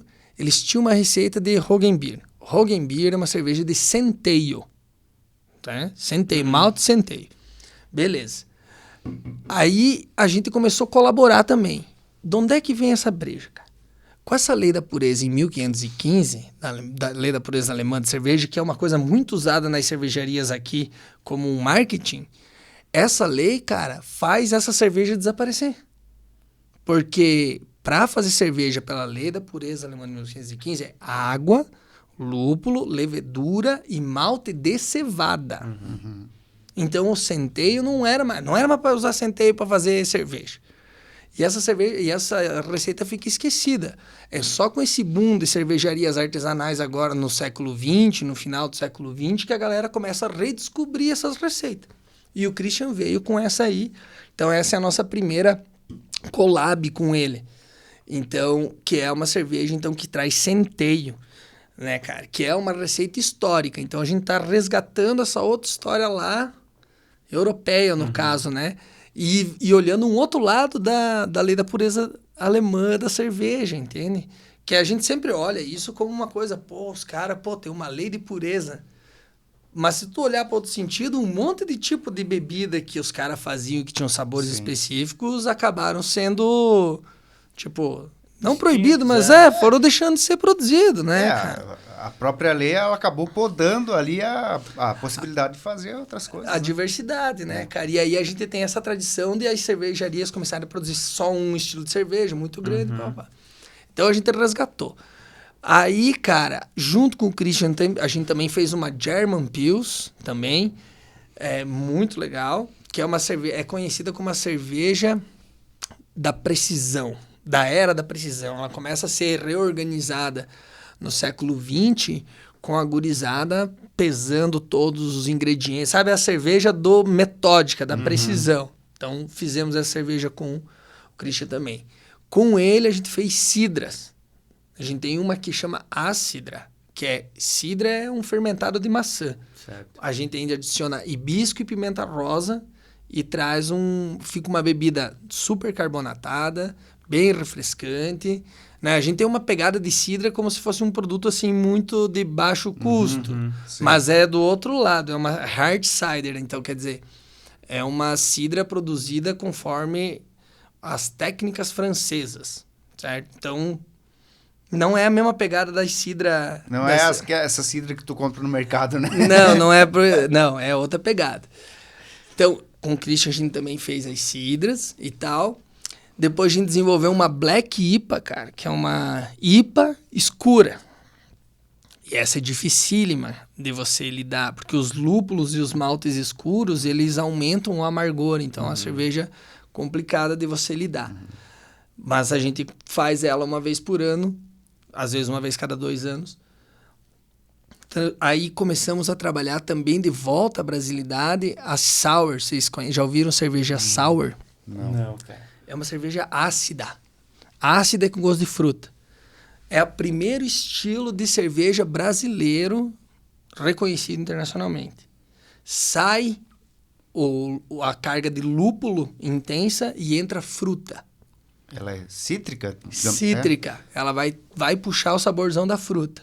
E outra, ela tem uma fermentação lática e depois uma fermentação alcoólica.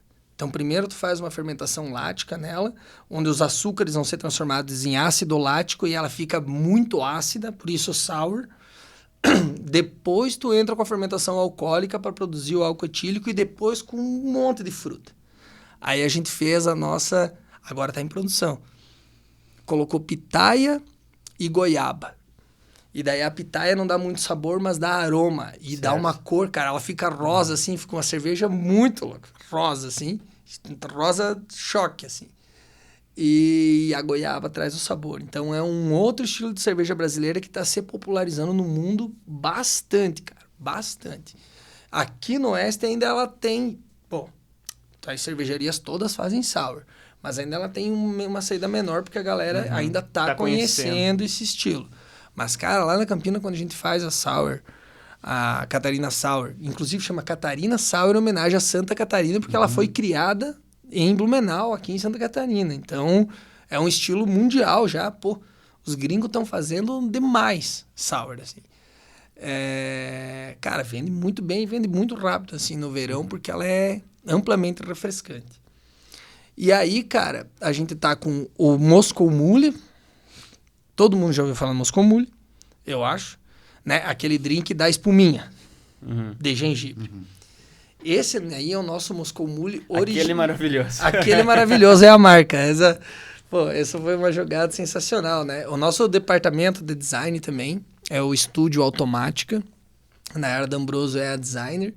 E, cara, ela é sensacional, assim, no trabalho dela. Ela fez tudo isso, assim. Ela entende a pegada da Campina totalmente.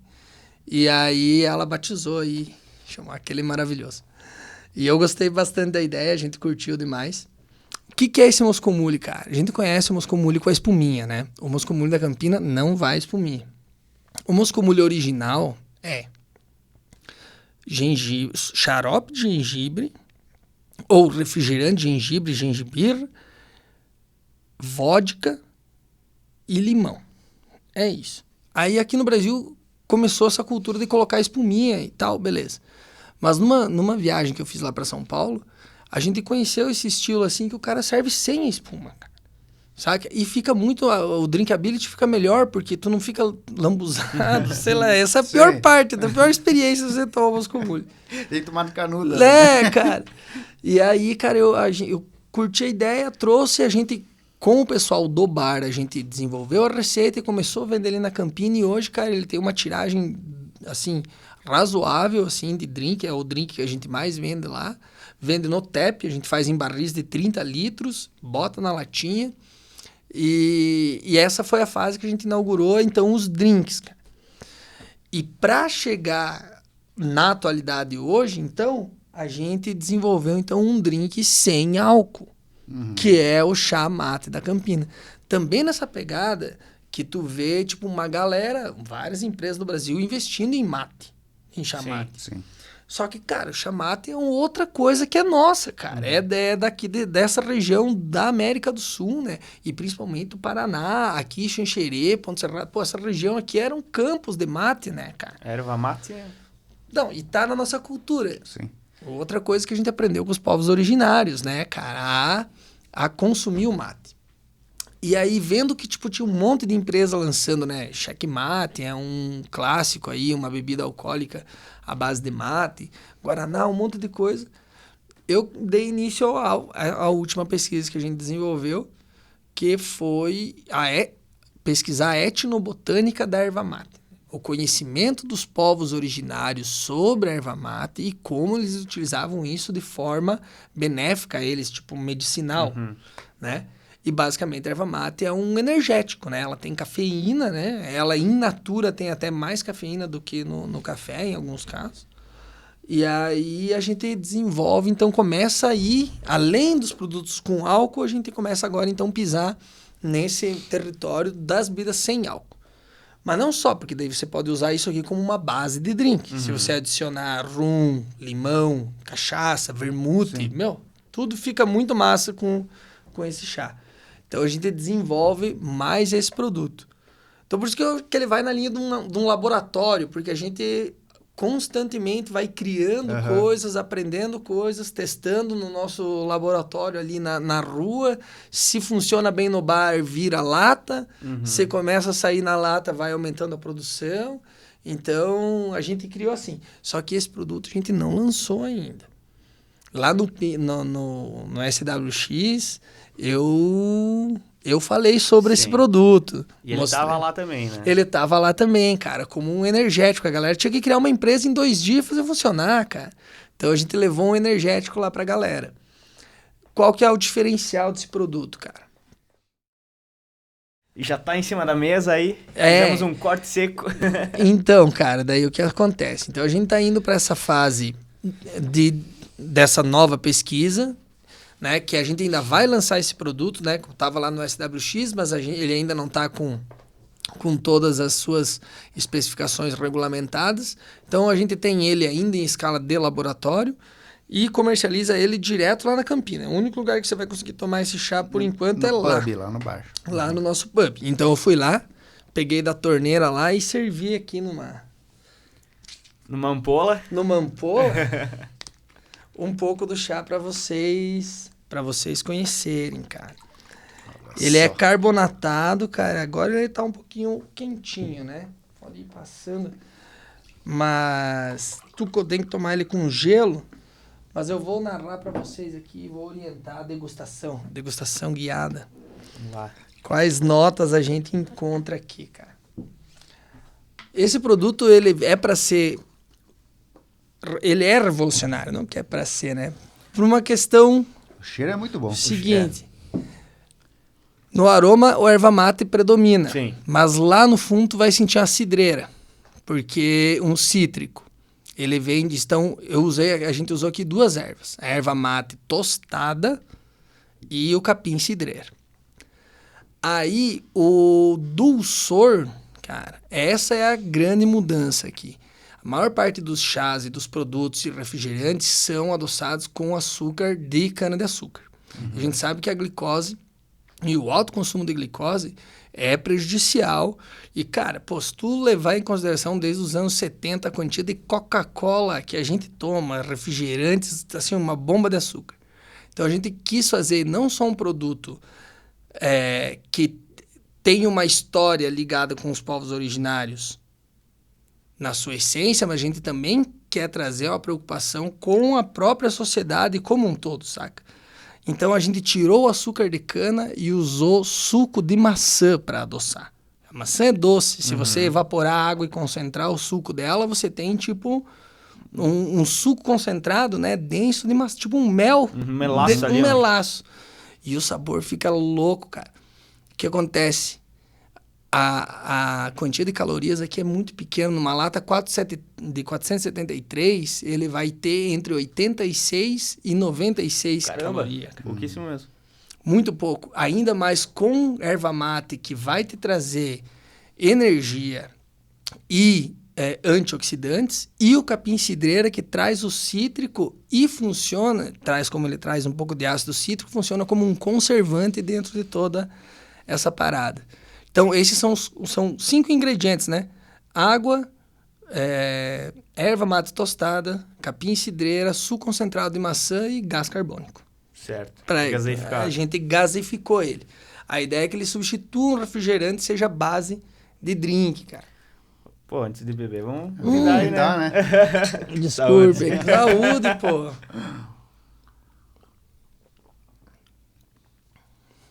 Pô, muito bom. No sabor também vai predominar a erva mate tostada, mas é lá no fim, depois vem a cidreira e lá no fim fica um retrogosto do doce da maçã, assim, que é o que vai ficar na tua boca. Cara, ele tem sido assim, eu tenho feito cada experiência com esse produto que tem ficado muito legal. Orientei um trabalho na escola, lá no Costa e Silva, junto com 2 alunas minhas lá, a Melissa e a Ana, e a gente levou essa ideia para a Feira de Ciências Regional. Mas levou esse produto como assim, pensando na saúde global, saca? Aí elas criaram a receita delas, mas pensando nessa mesma pegada de fazer um negócio sem álcool, energético, esteja ligado com o conhecimento dos povos originários. E, cara, a gente ficou em primeiro na regional, foi para a estadual, ficou em segundo lugar, ganhamos uma prata lá, com um projeto apoiado pela Campina, mas lá na escola estadual onde eu trabalho também. Então, a gente essa pegada de laboratório, de ciência, ela se expande por vários lados da Campina, assim, e tal. E ter esse reconhecimento dessa pesquisa aí foi muito legal, assim. Então, aí uma alternativa que a Campina está propondo, né? Não só para quem não consome álcool, porque tu pode tomar uma esbreja e depois tu tomar um chá desse aqui, tu vai ver que tu vai ficar revigorado. Até tem a dica que a galera pura dá. Ressaca, né? A galera dá de tomar uma cerveja com uma água junto, toma cerveja com chá, né? Chá, cara. Né, cara, e muito bom, baita produto, hein? Muito obrigado, Parabéns. galera. Muito bom, parabéns, cara, porque até fazendo uma comparação sem querer comparar, né? A gente compra aqueles chás de... O mate-leão, né? mercado, assim. Cara, aquilo lá, tu toma um chá e tem que tomar água depois pra matar a sede, né? Porque dá Cara, sede. tu sabe que ele é bastante doce e eles têm bastante ácido cítrico, mas não extraído naturalmente da planta, mas o ácido cítrico em cristal. Uhum. Então, é o que dá essa sensação de remédio, né? Você já tomou, assim, umas sim, bebidas, assim, parece um xarope, né? que é um xarope e tem aquele saborzão, assim, muito acentuado, quimicamente falando. Então, a ideia de a gente trabalhar com a etnobotânica também tá em a gente buscar os sabores no ingrediente natural. Uhum. E essa pegada a gente trouxe total, a gente aprendeu com cerveja, porque para fazer cerveja, cara, o melhor ingrediente é o mais fresco possível. E é o que a gente tem aqui, é a coisa mais fresca possível. Ela não tá... Tô extraindo o ácido de um lugar, processando, virou um cristal, eu diluo de novo na água. Então, tu vai direto na planta buscar isso. E aqui a gente tem, tipo, indústrias de planta, de chá, de um monte, cara. O que tu quiser de tipo de chá, tu consegue. E tá dentro da história da nossa região. E aí, aliar isso com essa pesquisa sobre o conhecimento dessa galera, pô... Quanta coisa essa galera já sabia, assim, né? E conhece, e a gente absorveu da tradição deles, né? Então, a gente é uma mistura de tudo isso, né? Sim. A gente conhece muito bem a história, de novo, né? Conhece muito bem a história dos imigrantes, dos nossos antepassados sanguíneos, vamos dizer assim. Mas, pô, tem um monte de coisa para descobrir ainda aí com pesquisa na nossa região, né? E a gente tá sempre ligado nisso, criando mais produtos, tentando abranger agora um público também da bebida não alcoólica, porque a nossa ideia é justamente ser um laboratório de bebidas. E também, junto com esse, logo depois a gente vai lançar o Chazinho no Jardim, que daí é o drink com a base do nosso chá. Então, ele vai ser alcoólico. Aí ele é alcoólico. Já tem esse drink lá no nosso bar e você já consegue pedir o Chazinho no Jardim. Mas é mais coisas que vem aí pro ano que vem pra gente trabalhar, né, cara? Mas, assim, até um feedback, né? Essa parte do frescor. E como uma coisa está associada com a outra, né? A tua experiência de você provar não tá só linkada com o paladar, né? Como é? O olfativo, né? Sim. Ele é muito ligado. E você, a primeira experiência aqui de você sentir... Pelo cheiro... E você já sente o frescor. Uhum. E ele... Quando você toma, ele se... Ele entrega. Ele entrega. Exatamente. E eu achei um diferencial muito cara. Massa, que é o gás. E é essa pegada, assim, você geralmente, se compra um chá assim, industrializado, não tem, né, o gás. Isso, a gente até fala, né? Um toque muito gostoso. Levezinho, né? Fica leve. Ele traz leveza, ele traz mais refrescância também, né? Ele diminui as notas de amargor, né? Uhum. Mas tudo isso, cara, de novo, tem uma ciência por trás. Tem uma estrutura científica. O jeito que a gente extrai a cidreira não é o mesmo jeito que você extrai a erva mate. A temperatura, o pH da água, tudo isso vai influenciar em que tipo de molécula você vai conseguir extrair durante essa extração aí. Quanto tempo? Então, a cidreira tem uma técnica de extração. Depois eu vou extrair a erva mate, é outra técnica de extração. Depois eu vou adicionar o suco concentrado de maçã. Então... Às vezes parece que é mas é estudo, é ciência, né? É essa pegada. E agora, cara, esse que vocês estão tomando, ele tem não só CO2, ele tem nitrogênio junto. O que deixa ele com esse aspecto mais aveludado, assim, na hora de você tu percebe tomar. Que ele é um gás, assim, mas não é aquele gás... agressivo, né? Que chega de queimar a garganta, né?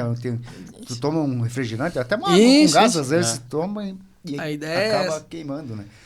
E a ideia é trabalhar em cima desse produto, cara. Pô, que bom que vocês gostaram. Não, pô, cara, top, muito bom. A gente tá muito feliz com o resultado que ele tem desenvolvido, né? Qual que é a previsão para lançar ele? Cara, o que acontece? A gente tá com ele em escala de laboratório porque a gente tá esperando as liberações do Ministério da Agricultura, né?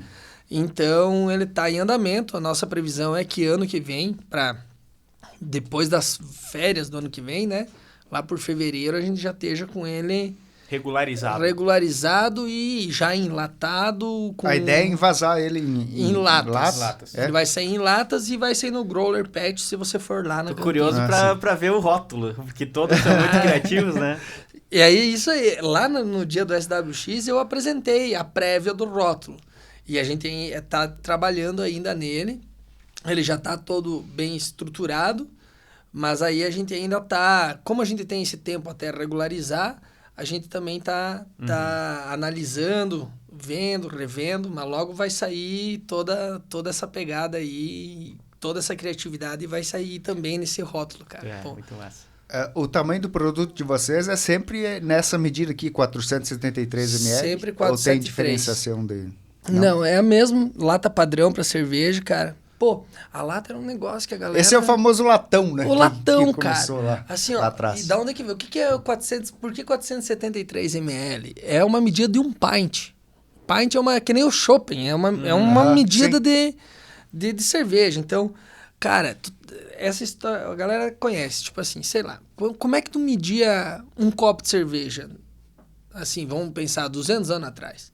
Tu ia numa bodega pedir um copo. Tinha um copo. Tu ia em outra bodega, tu pedia um copo, tinha um copo. Os caras eram tamanhos diferentes. O que foi genial dessa galera aí, desses europeus, foi eles padronizar a unidade de medida de gole. Quer dizer, vamos criar uma unidade de medida de cerveja pesada. Vamos, pint, é isso aí. Quanto? 473, pô. E aí hoje tu vai, tipo assim, tu vai numa cervejaria, tu vai num... Pois é, um número quebrado, né, cara? Não é 470, né? Pois é, a gente brasileiro, que a gente vai pensar nisso depois, né? Tu fala assim, mano, por que não fizeram logo meio litro, né? Sim, meio litro. Entendeu? Que nem os alemão, pô. Mas, cara, era a tradição ali, mas né? Mas aí é que nem tu começar a pensar na milha, começar a pensar isso. Não que os caras definiram 473, né? Nos Era aquele copo. Sim. Depois a gente mediu. Foi feita a conversão, né? Só que é um copo fácil. É aquele copo clássico de cerveja, é um copo fácil de produzir, barato, pá. Então, e daí todos os bares começaram a usar os mesmos copos. Isso facilitou a parte industrial, barateou o produto e pá. Então, essa lata tem essa medida. E tem a história da medida também, né? Não é à toa que é esse número aí. Claro. E, cara, a lata sempre foi tratada assim como tipo o produto que está na lata como sendo um produto de menor qualidade. Quando tu compara com o que está na garrafa de vidro, por exemplo, né? Principalmente cerveja. Só que, cara, a lata é a melhor embalagem para você pôr cerveja ou qualquer produto que você queira que ele mantenha suas características o máximo possível, suas características originais. Mais que a garrafa de vidro? Mais que a garrafa de vidro, cara. Porque o fechamento da garrafa de vidro é um fechamento antigo, né? É um fechamento que é uma tampa de metal que agarra um bocal e tem uma borrachinha ali para proteger. O fechamento disso aqui, cara, é toda essa área. E assim, ó, quando você recrava, a parte da lata faz assim, a parte da tampa faz assim, ó. Ele fica um negócio assim, ó, que é muito mais eficiente do que uma tampinha. Então, aqui você já tem mais garantia de não vazamento do que numa tampinha. Segundo ponto, e é o principal para produtos vivos e frescos, Perfeito. É a luz, cara. Perfeito. A luz degrada a matéria. Entende? Isso aqui vai recebendo luz, radiação, algumas radiações são mais intensas que as outras e ele vai dissociando moléculas, ligando outras e vai mudando o teu produto. Então, o fato de não entrar luz, cara... Talvez a sensação das pessoas que as pessoas tenham, no caso da cerveja, a cerveja de lata, de garrafa, de vidro é mais saborosa. Seja para essas cervejas industrializadas em larga escala que de certa forma a garrafa está despiorando o produto. Exato, cara, porque a garrafa, o que acontece, a lata é vantajosa, mas a troca de calor é muito rápida no alumínio. Então aquela cerveja que vem em lata no caminhão, ela troca de temperatura muito rápido, e no vidro essa variação é mais lenta. Sim. Então, beleza. Mas quando você fala de cervejaria local, de fábrica local, cara, o melhor produto que tu vai encontrar dessa galera sempre vai ser na lata, tanto que tá todo mundo migrando para isso. Além disso, cara, reciclagem muito mais fácil, muito mais barata, né, o negócio do alumínio. e não fica a cerveja em contato com o alumínio. Ela tem uma proteção ali dentro, então também tem gente que acha que a cerveja Certo. troca massa com alumínio, Sim. fica com gosto de metal. Mas não é alumínio puro que tem tem ali. um revestimento. Ele né? tem um revestimento, isso, para não ficar ali em contato. Então, por isso a gente trabalha com latas, né? E garrafas, no caso do hidromel. Aham. E no caso do chopp, PET, cara. Porque, pô, amplamente reciclável de novo, né, cara? É reciclável, pode derrubar no chão, não vai quebrar, Sim, né? é. É mais barato que vidro, né? Com Você toda falou que certeza. lá atrás ali, você falou do processo da pasteurização. Os produtos vocês, alguns são pasteurizados, tem um percentual? Ou vocês Nenhum é não? pasteurizado. Nenhum é pasteurizado. Alguns têm controle de processo. Alguns a gente usa estabilizantes, né? Que dificultam a proliferação das bactérias. Essa também sempre foi uma questão meio polêmica dentro do mundo das cervejas, né? Mas agora já está mais superado. O que acontece? A galera gostava de colocar lá, né, que não tem adição de químicos e tal. Mas tem químicos e tem químicos, né? Obviamente, a ciência está aí para mostrar, tipo assim, se você consegue colocar um produto numa concentração baixa, que não vai alterar o teu, tipo, sorbato de potássio, que não vai alterar teu produto, mas vai garantir com que ele fique com as características originais mais tempo, e a pena que você tenha ter que declarar isso no rótulo, no meu entender, vale a pena. Porque você está garantindo não só... Veja, não é só a questão do teu produto, mas é a questão da saúde de quem está consumindo o teu produto, né? Então, tu está garantindo mais estabilidade no teu produto. Então, em alguns a gente usa sim, em outros não. Os produtos têm saída muito rápida, a gente não usa estabilizante porque ele é consumido todo antes dele começar a degradar. Mas em alguns, assim, a gente usa, né? Mas a tendência para Campina é que a gente diminua esse uso, certo? Hoje, a maior parte dos produtos não usa, né? O hidromel, eu sei que tem, porque é um produto de guarda, né? Algumas cervejas a gente usava, já parou de usar, né? Mas sempre foi um negócio meio polêmico isso, né? Só que também é uma questão de você entender como que Sim. a ciência está sendo usada dentro da indústria, Sim. né? E você ter a oportunidade, ter a capacidade de utilizar isso de modo adequado. Não, Né? perfeito. E reflete, no caso dali do estabilizante, né, que tu falou, tu vai usar se realmente, né, é o necessário ali, porque dá para entender que nos teus processos, esses cuidados nos pormenores, ele é muito evidente, né, deu para ver nisso aqui, né, no chá ali de você falando todos os elementos e tal, né, então tem esse primor, né, pelo que você tá produzindo. Isso, cara, é isso que caracteriza um negócio ser artesanal, saca? E não é a tecnologia do equipamento que você está usando, mas para ele se caracterizar como artesanal, o produtor, né, o cervejeiro, o mestre, sabe como é que é o cara que faz esse refrigerante? É o mestre xaropeiro.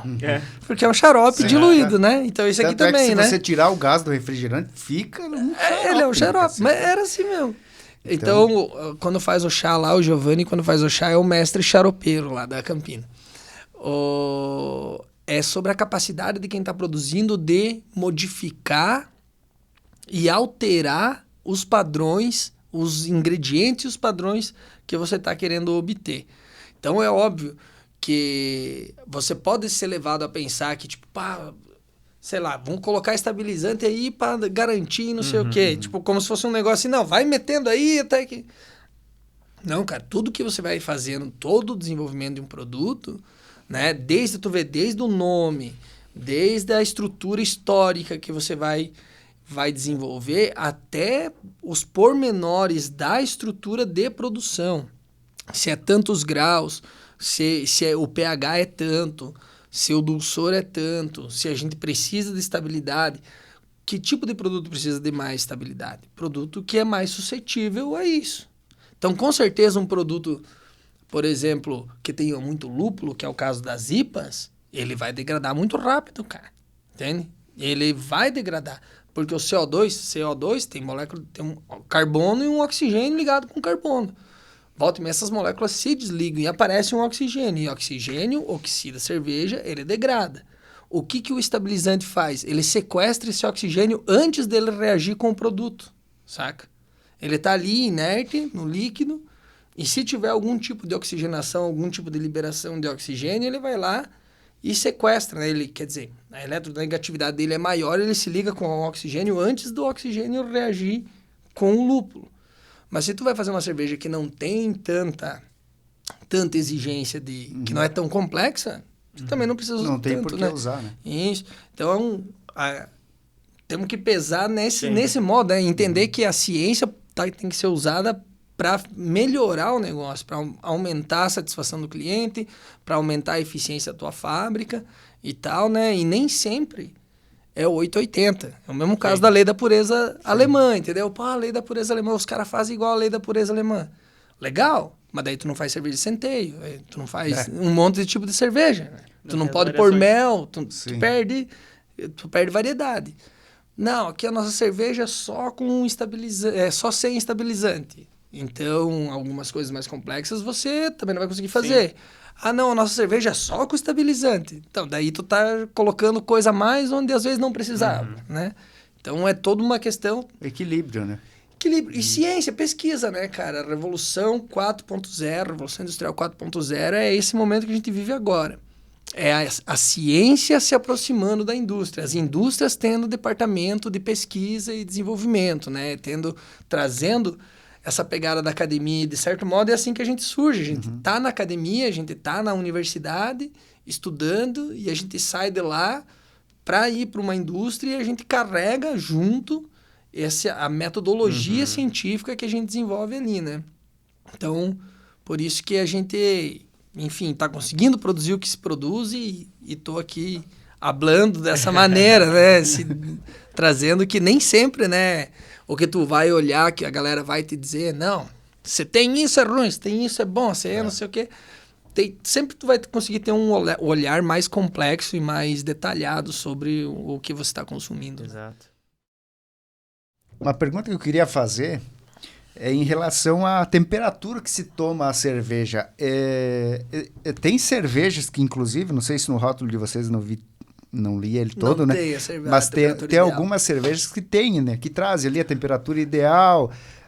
Claro. Isso é relevante para tomar a cerveja, dependendo do tipo da cerveja? A temperatura, ela é... Total relevante, cara. Assim, ó, tu sabe que os sabores a gente vai sentir através do nosso sentido do paladar. E, cara, quanto mais gelado tiver o que tu tá consumindo, no caso, uma cerveja, menos sabores tu vai sentir. Porque você vai... Os sabores a gente sente por sinais elétricos na nossa língua. Então, quando se diminui a temperatura, também diminui essa sensibilidade. Quando a gente bota sal, o sal aumenta essa parada. E aí é por isso que, tipo, você sente mais gosto na comida salgada. Dizem que o sal é o atenuador, né, do sabor. Isso, ele não atenua, ele intensifica, amplifica, né, o sabor. Então, cara, cada cerveja tem um gap ali, tem uma faixa de temperatura que é o ideal para você consumir. Mas isso não é uma regra, né? Tipo, sim. Bom, isso é muito subjetivo de cada pessoa. Vai muito do gosto também da pessoa, né? Claro. Tem gente que toma cerveja quente, por exemplo, né? A Pilsen, né? Sim, total. Eu conheço gente que toma quente. Quente não, temperatura ambiente ali, né? Fora do gelo. Claro. Vamos analisar como é que funciona. Amargor e temperatura. Quanto mais quente tiver, mais tu vai sentir o amargor. Então, às vezes, quando tu gela bem a cerveja, tu atenua essa pegada. Não só do lúpulo, mas também dos taninos. O tanino também é um troço que amarra a boca e traz amargor. Então, você vai sentir menos. O pH, se é uma cerveja muito ácida, mais ácida, também vai alterar a sensação com a temperatura. Agora, tu tem uma cerveja mais complexa. Tu quer sentir os sabores melhor dela. Uma Bock tem várias nuances de caramelo ali. Tem um toffee, tem um caramelo puxando para um chocolate, tem um chocolate amargo. para você pegar essas notas não é fácil. Agora que a gente tá começando a entender que tem notas nas cervejas, Sim, né? Que pois tem um troço para tu entender quando tá tomando, né? Tipo música, né? Isso, é difícil de você pegar isso. E a gente acostumou o quê? Cerveja gelada, país tropical, o negócio é quente, é samba e vamos moer, torresmo e cervejona. E aí quando tu quer sentir essas outras notas, aí é legal. Mas não temperatura ambiente, né, Sim, cara? sim. Eu acho que fica entre ali, sei lá, 0. Eu gosto de tomar entre 0 e 2, né? Graus Positivo. Celsius. Isso, claro, tem gente que toma menos... É que não fica bem menos 4, né? Que, às vezes, assim, temos que entender, isso é física, né? Você tá menos 4 na geladeira, não necessariamente tá menos 4 na tua cerveja, né?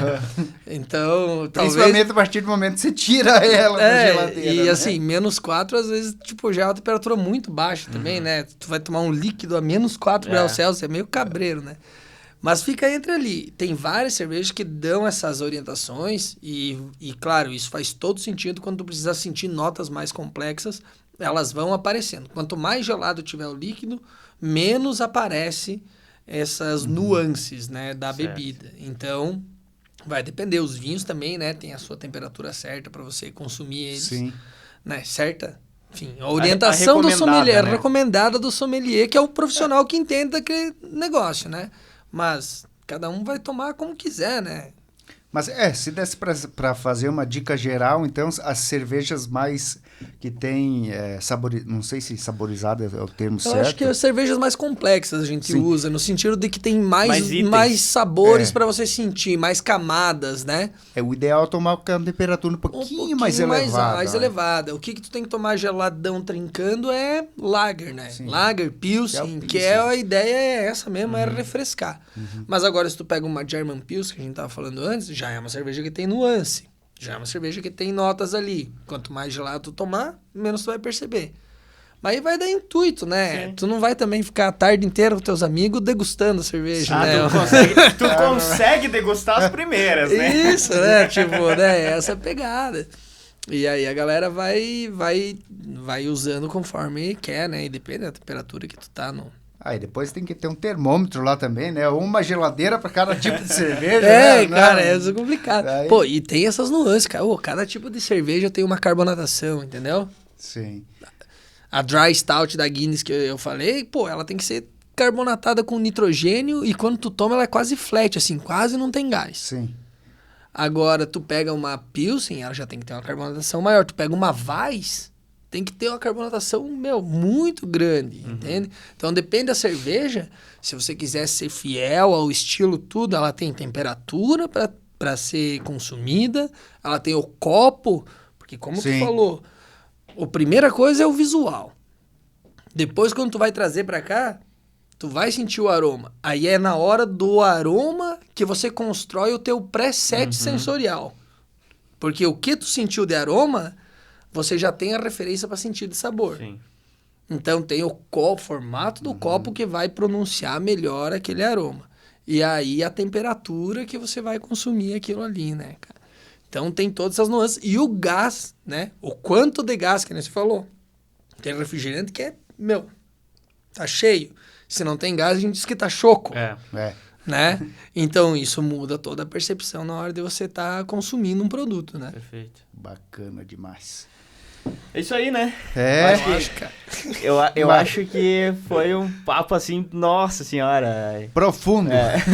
Mergulhamos. Pô, falei Mergulhamos na bastante. cerveja aqui, no hidromel, no chá, que nem foi lançado ainda, É. né? Mas está aprovado, pelo menos pela Tá gente aprovado aqui. e não foi lançado, mas já tá à disposição, né? Já Então tá. quem É, quiser provar... É só passar por lá, né? Não, e o hidromel também eu vou mandar pra vocês aí, pô, que eu não trouxe hoje, mas eu vou mandar sim, com certeza, pô. Vocês têm que tomar isso aí, cara. Lógico, e inclusive lá no ambiente, né? Como eu falei pra ti, pelo que deu pra entender aqui no nosso papo, né? O que você constrói não é só o produto em si, mas é a experiência, né? Em volta dele também, Essa né? pegada, né? Todos os sócios da Campina têm essa pegada, os clientes também já entenderam, os amigos, né? Porque agora já misturou tudo, né, cara? E, pô, quanta galera que virou nosso amigo depois que a gente abriu o bar, que a gente se conheceu, um monte de gente que a gente conheceu lá. Sim. E, pô, isso aí é sensacional mesmo, cara. A gente tá tentando trazer exatamente isso aí, uma experiência para fomentar o local, né? A gente sempre teve essa pegada de que o que vinha de fora que era bom, e agora, pelo menos, a cerveja deu esse boom, assim, pra nós, tipo, pô, tem várias coisas legais acontecendo regionalmente, e a galera valorizando o trabalho do nosso povo aqui, pô. Isso aí é muito bom. E vocês convidar a gente para vir aqui é exatamente um reflexo disso, cara. Quero agradecer bastante em nome da Campina a oportunidade e convidar vocês para ir lá. A hora que tiver em Xanxerê, chega lá na... Certamente. Na Certamente vai sofrer nossa visita, né? Vai ser massa, cara. Vai ser massa demais, pô. É isso. Silvio Fiorentin Neto. Silvio, Isso. então, era o nome do seu avô. Era o nome do avô, pai do meu pai. Meu pai, inclusive, tá de aniversário Bacana, hoje. cara. Um abraço pro seu Pedrinho Fiorentin aí. Parabéns. Os parabéns vão chegar atrasado um pouquinho, né? Só na quinta-feira, mas... fica Mas aí é os hoje que nós parabéns. estamos gravando.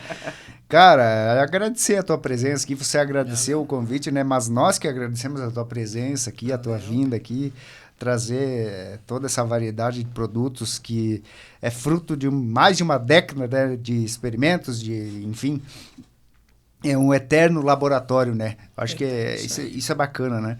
E que vocês tenham cada vez mais sucesso, cada vez mais esse engajamento, essa disposição que a gente sente na tua fala, quando você fala dos produtos, você fala das características dos produtos, assim, que você fala com aquele vigor, né? Aquele sangue nos olhos, né? Obrigado, velho. Então, É isso aí mesmo. Silvio, obrigado demais, cara. Sucesso pra ti. Valeu, e galera. até uma próxima. Pra vocês também, cara. Valeu. Show. Um abraço, então. Show de bola. Já foi feito foram feitos. né? Obrigado, né? Ah, Muito com obrigado certeza, aqui ó. pelos Não, presentes, agora, né? apesar de já ter o happy hour da Porque segunda ele aí. vai deixar, né? Ele disse pra nós aqui que ele não vai levar de volta, então ele vai deixar pra nós. Então, Vamos deixar registrado, inclusive. muito obrigado aqui pelo porta-copo, né? O copo, Isso enfim, aí. que tem inclusive aqui o logo, né? Da Campina, da Cascavel. E também pelos produtos aqui. A gente tomou só o chá, depois a gente vai tomar o chopp, depois que terminar. Eu tenho que voltar pra Xanxerê, daí só no chá, né, cara? Mas é isso. Obrigadão, Silvio. Silvio, muito obrigado. E Valeu, o Jonathan já fez os agradecimentos aí pra ti. A gente também, como encerramento aqui, agradece vocês que estiveram conosco, né? Eu acho que mais de 2 horas deve ter dado essa nossa prosa, mas que a gente nem viu passar, porque, assim, conteúdo muito, muito massa mesmo, essa prosa. E agradecimento especial também às nossas marcas parceiras, né? Galera que fica passando aqui enquanto vocês estão assistindo, que são a Cicobi Valcred Sul, o Mercado Marini, a Panificadora São Pedro, o Restaurante Ligeirinho e a Marker Engenharia. Valeu, pessoal. A gente se vê na próxima semana.